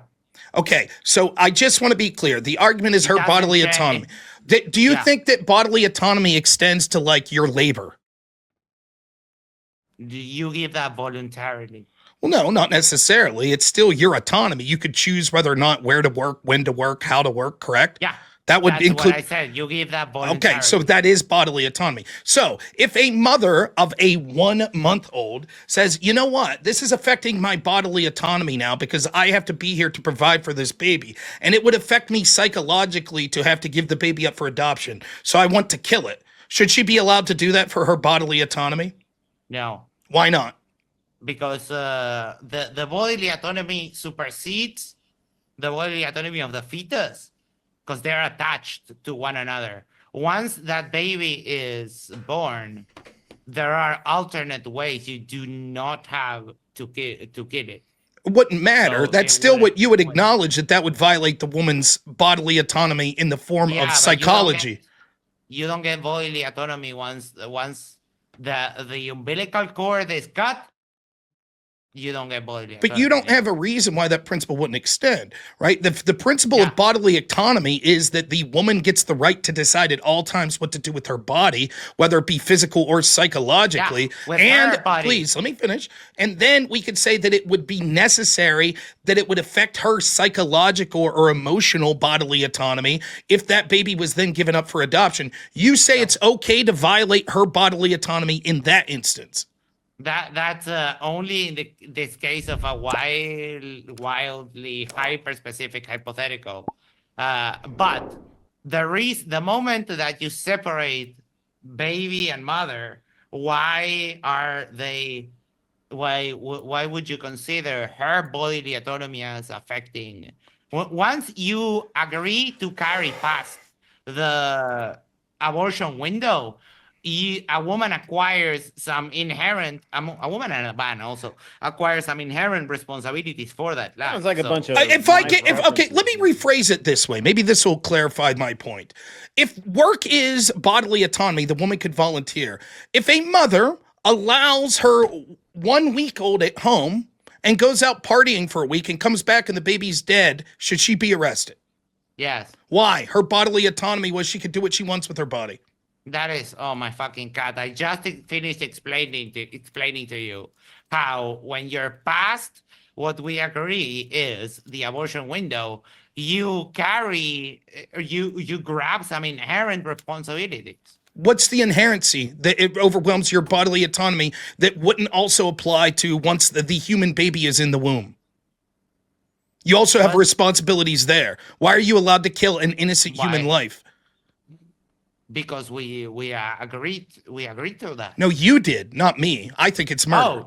Oh, yeah. I mean, yes. Your country in general has gone back, but the rest of the world sees it like we have also agreed that ICE is allowed to deport people, and yet you say that's violence.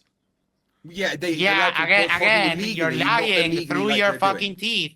Because what I said is that it's not that they're applying the law and deporting the illegals, is that they are literally grabbing whoever they can in the middle of the street and then sorting them out. First off, you were Suppose how that's two Can I things. ask a question Two things, Rob? Craig. Let me respond, and then two things. One, you were unable to prove that, and secondly, I asked you specifically. showed Let me one finish. example. I asked you. You showed an example of a woman who was detained because she shoved law enforcement. Right. Secondly, early in the debate, I asked you. I said, would this mean that all government authority comes through threat of violence, and anytime they use like Oh, for police? fuck's sake, And that you is said not the yes. gotcha you That's think what you it said. is. You said yes. That happens in all systems of. But it's violence, correct? Someone has to endorse the law. Yeah. I'm on side. Don't kill innocent human life. That's where I'm at. No, I think you're that's not. murder. All right, hold on. No, Craig's you're trying not. to jump in here, guys. So let's No, see. you're not. Why are you Hold on, why Max. aren't you protesting Hold Trump executing a boat filled with fishermen? I don't You're think they were not innocent. You're not pro not killing innocent I don't lives, think they were not innocent. by a long shot. All right, hold They on. were. Craig, You have no all right, evidence. You're saying that, that they're they not were innocent. not. You're saying that they are. And Craig, that's you had why we something live in a else. different reality. No, You people are- Hopefully, hold on, you guys. I'm just going to place you on a brief mute. Craig was trying to jump in. Craig, you have a different, hopefully, a different avenue because these guys are just not going to agree on this base point. Yeah, just a very simple question for Rob. Hypothetical situation. There's a mother that's 5 months pregnant, but if she carries the baby till term, she will die, the baby will live. Is abortion okay in that case? You're muted. Rob, you're muted. Hold on there, Rob. Rob, you are muted. Hold on, Rob. You need to come off the mute there. I put you and yes. Max on the mute there just because you guys were both Sorry. having too much of a back and Yes. forth. Go ahead. I'll answer both Max's position and here. First, answer this quickly. Yes. The woman should not be forced to make a decision that would lead to the termination of her own life. That is a circumstance where we would say you are not forced to exterminate your own life for the life of another. However, we should not be allowed to exterminate innocent human life for reasons of tragedy that was formed at the conception. To answer Max's position, the reason this is different is we could have a reasonable dispute on whether or not we think that Venezuelan boats are actually guilty if they're drug traffickers, gang members, etc. However, there is no dispute on the unborn human, that they are innocent. And Max is 100% okay with the murder of that without debate, innocent unborn human. Yeah. Also, I think that's grotesque. I think also. I think Craig, it's grotesque that you support your government randomly All right, executing hold on. We're going to try to boats just in the Caribbean without any Hold on, confirmation. we're And you trying think to that's keep- okay? we're trying to keep on that point of the super chatter. So Dawn, go ahead. Yeah. Also, Craig, the that would be a medical determination. A doctor would make that decision at that point, not just a person who wants so to a doctor avoid gets to the decide who dies. the Right? responsibility, right? So I the mean, next who- question I have a is medical professional would make a decision about which life would be better to, or not, would be more likely to be saved. Correct? Am I correct in that? No, there are certainly decisions where it would be left up. If a doctor says to a woman, we think you'll die if you have to carry this pregnancy to term.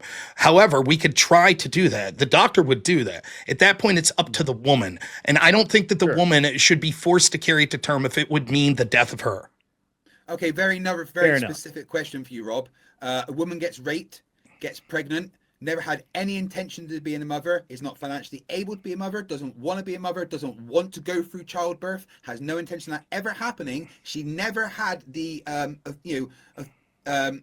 agreement to have a baby. Is she allowed to have an abortion? No, the extermination of That's human. fucking disgusting. That Would is you- disgusting. you that asked a force question- a woman to lose her life. You asked a question, and now allow me to respond, and then I'll give you a chance. No matter how tragic the circumstance of the conception, if we agree that it's a human life, which you and your partner have conceded, we should not be allowed I to never did. terminate. We should not be allowed to terminate human life because of the tragic conception of it. I'll ask you this question: if a woman is molested by someone in the house, and she is chained to a basement floor, right, and is forced by the person that molested her to carry the child to birth.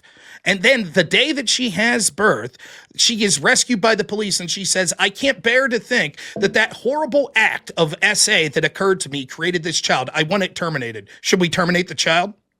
No, No. that's different. Wait, it will Born. ruin the girl. It'll ruin Let her me for answer life. my- It'll am I ruin gonna get her. to answer the question? Am I going to get to answer the question? You can split them up. This Yeah, no, absolutely not, All right. because that child is already One second. born, and that child being killed after it's born is not going to harm that woman. She went for a horrible, horrific thing, but killing that child is going to do nothing now. She had no choice. I agree. In it. Killing the She child had will zero do choice. nothing. I agree So, 100%. But Yes, that is before. That agreed. is after birth. Thank That is you. after birth. If a I woman agree. got raped and does not want to go through childbirth, she does not want to suffer for 9 months growing a child and forcing her body to rip itself apart, forcing her vagina to tear to her asshole. She does not want to go through that. She never had any intention of it. She's been forced into it. She should have the right to say, no, I do not want to have that baby. I do not think that we should justify the murder of innocent humans because It's it is not an inconvenience. I don't think It's not that. murder. Should Why- I'll how do ask you- the We gotta last. ask the I'll next ask the last question. question on this Wait, real hold quick. on. Should we allow women to have Last abortion word at for 9 everything. months in that circumstance? Hold on, Max. Let them answer the question. We got to move on. We got more questions. So If 9 woman's months let abortion. Woman's sexually assaulted. She gets pregnant. For whatever reason, she can't get access to an abortion until 9 months. Now she wants the abortion. She allowed to have it in 9 months? I think she should. I think she should be able to. I think you're a fucking monster. No, absolutely not. Because you know what? The chances of that mother dying during childbirth are still pretty high. That mother has now been forced into a position where she might die.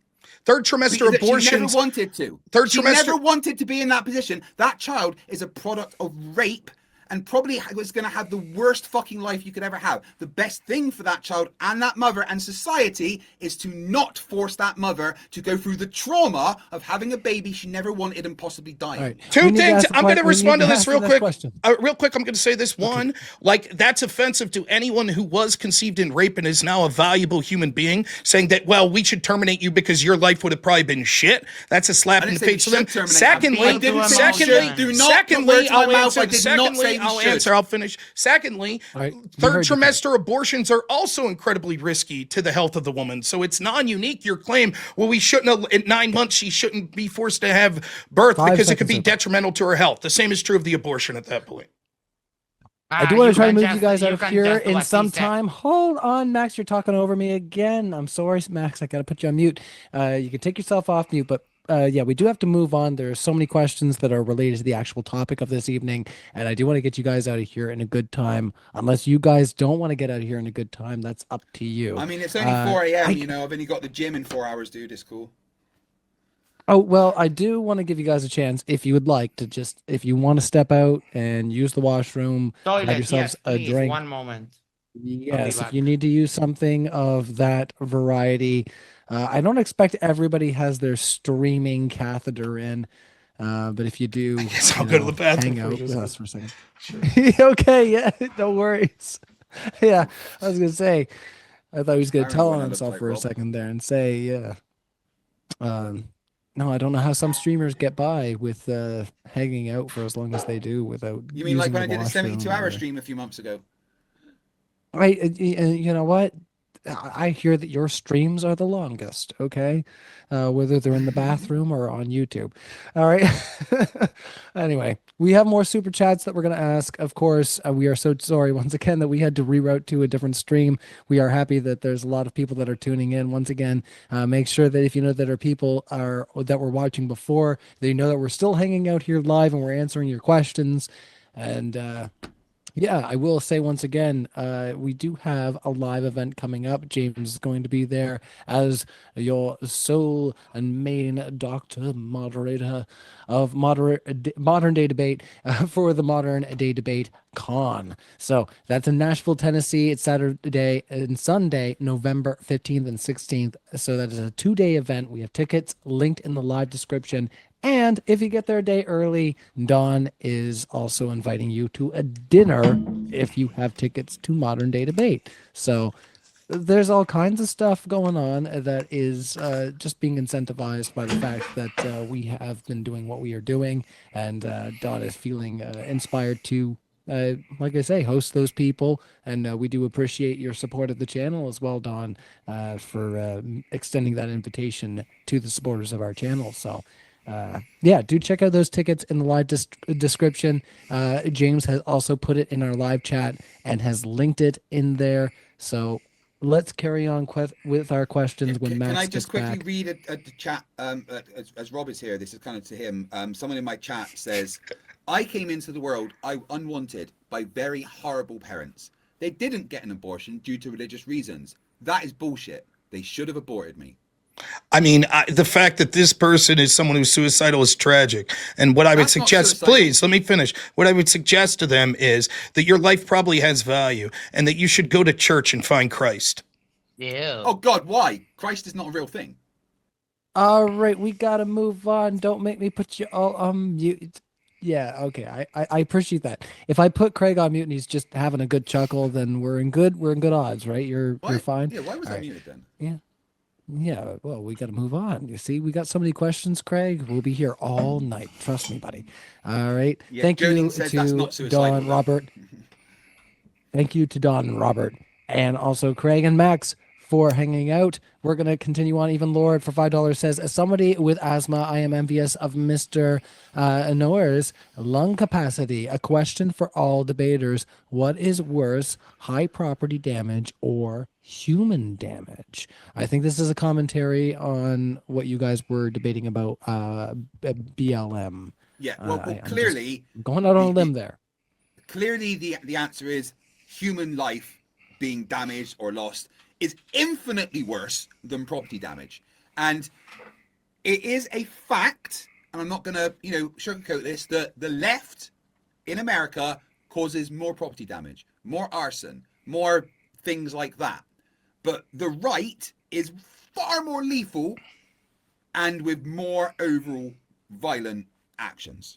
That's not true, as the debate proved. But to answer the data question, disagrees with you, we pointed out how you don't understand the data and the data's inaccurate. except We've the done it data many disagrees times. with you.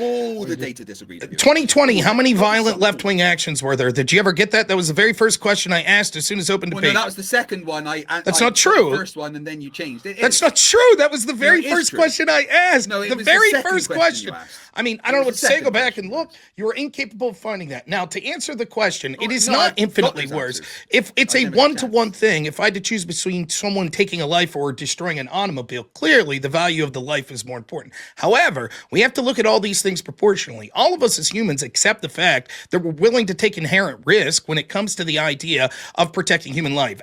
Otherwise, we would say that the speed limit should be 5 miles an hour everywhere. That would save lives. Therefore, that's what we do. We all accept that there's some inherent risk in the fact that we could drive Fuck is 65. this non sequitur? Would you please be quiet, Craig? No, Please. what the fuck is this non sequitur you're going on? I don't know what to say. I'm answering the question, right? So No, you're not. You're on a non sequitur. Why? would you please be quiet? You've illustrated No, that not why only are do you you on have a no non sequitur? self-control, but you're incapable of Why following are you any on a logic. non sequitur? I'm This going has to nothing answer to the do with the question. I'm question. going to answer the question. I don't care if you nothing to continue do to with sit the here and question. interrupt the whole time. We could do this for the next 4 hours if the moderator chooses to allow you to interrupt with the nonsense that you've been doing the entire debate. Otherwise, Dude, you'll allow you're me to finish literally the spouting point. a non sequitur That's fine. right If the now. moderator wants to allow this to occur, that's fine. But what I'm going to do is get to finish my point. That's what's going to happen. I've sat Yeah, here you're patiently the non-sequitur. Please entire go ahead and debate. finish your- I've sat here patiently the All right, entire I debate. do want to let you finish your point. Thank That is you. true. All right. go So ahead. the point is, we can see clearly there that we would say that there are things that we value over human life. So the idea that we say that it's infinite is certainly not true. If we talked about one person dying tragically, while that would be Buildings are better heinous, than people.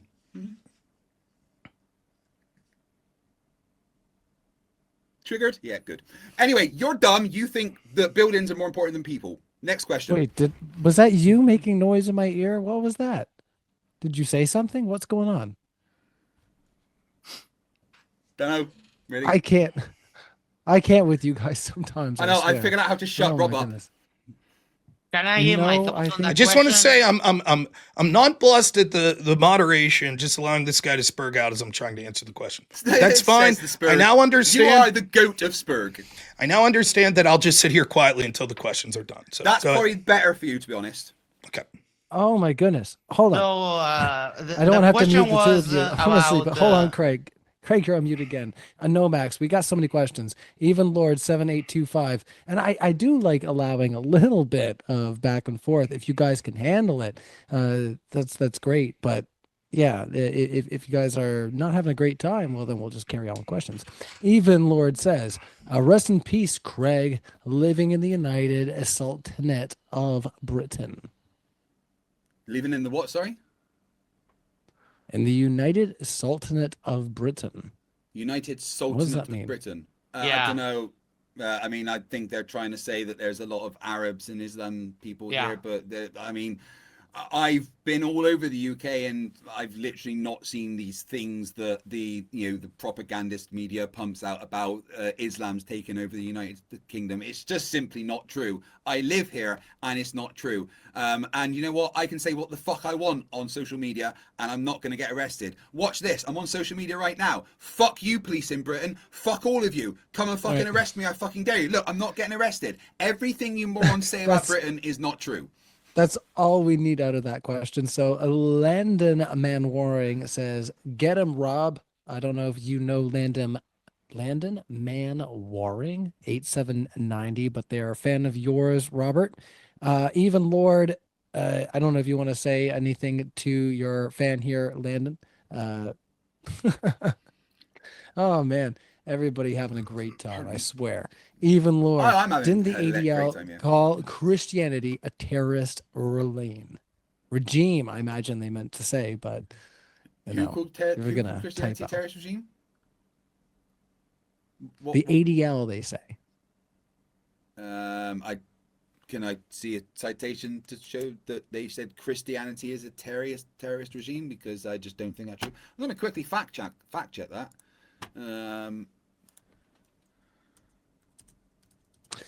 Any thoughts, Max and Dawn, immediately on the super chat there? No, I can't. About the I ADL don't even know declaring- what they're talking about. Yeah, I mean, I there haven't heard have about been very clear. there have been terrorist cells in all types of religions and denominations. There's probably some nuance to that thing. Without looking at the exact thing, I couldn't possibly Right, tell. okay, so here's the truth of it. The ADL and the FBI classify specific extremist groups or individuals who claim to act as Christians, for example, the Army of God, or certain white supremacist sects of Christian identities as terrorist organizations. But no, they do not classify Christianity as anything like that. So I don't know where this person got that nonsense from. Probably their mum fed them lead paint instead of formula or something, I'm not sure. Look what I have. A cat. Cat! Thanks for your. Hey, just so it's 12:05, so I got to get going. So I thank you so much for all of you being here. I really appreciate it. But Oh boy. we cool? Bye then. No. Yes, I'm saying it's 12:05. I was gonna go. I thought that this was going to end at about like 10:30, 11. So no, fair enough. I mean, you had options to let us know if you were getting in the end of your time, but if you need to take off, I mean, if I'm obligated, some final words. I think it's only fair Rob gets to do it. You're not obligated to do anything. I'll stay if that's what it's going to be. I'll stay. I'm not trying to mess up the show. I thought that this sort of the questions were. I'm not going to respond anymore during the questions, but I can sit here if that helps the show out. So. No. If you're just going to sit there and not actually respond to the questions that are for you, then hold on, Craig. If you're going to sit there and not respond to the questions that are for you, then I mean, there's not much of a point to be here. Go. Oh, I mean, you've never seen. Thank you so much for your time. right? Then I really appreciate it. Thanks. So it's past the time that I thought that we would be here. That's all I'm suggesting. So. Oh. Okay. Hey Rob. All right. Yeah. All right. Cheers. Thanks, guys. Thanks so much. You have a lot to do right now. Appreciate it. Thank you guys so much. All right, Max. Have a great rest of the show. Thank you so much. Bye. We shall. We'll see you Thank guys. you. I don't understand what I'm supposed to do. What am I supposed to do? Do people see the frustration? Do people see this? Literally, the entire debate, I sit there quietly. Literally. Then when finally I've had enough of this guy interrupting me, I start saying like, okay, I'm not going to let you. Surely the moderator is going to instruct you to be quiet. Nope. Just lets it go on and on and on and on and on and on and on and on and on and on and on and on and on and on and on. Okay? Then we plow through. Literally, the format of that debate was 6-minute opening statement for each person. That's 24 minutes. Then 60 minutes then audience questions. Now, that debate was supposed to start at 9. Now, 60 minutes plus 24 minutes is an hour and 24 minutes. That would put us at about 10:24 by the time we get to audience questions. We're at midnight. It's supposed to be a half hour of audience question. That means the debate's supposed to end at 11. Now, to the fact where I'm trying to stick around even when the people are becoming ridiculous and they're not competent debaters, okay, try to stick it out for that, right? So I'm there already an hour and 10 minutes past when, like, they told me that the debate would be ending. No problem, I'll stick it out. Then when I'm trying to answer questions, the moderator sits there as once more, this person spurgs out over me. Okay, I have nothing to say then. What's the point? What is the point of setting? I'm just supposed to plow through this? I'm supposed to just sit here all night while this person interrupts and the moderator is dicking around on his phone or something?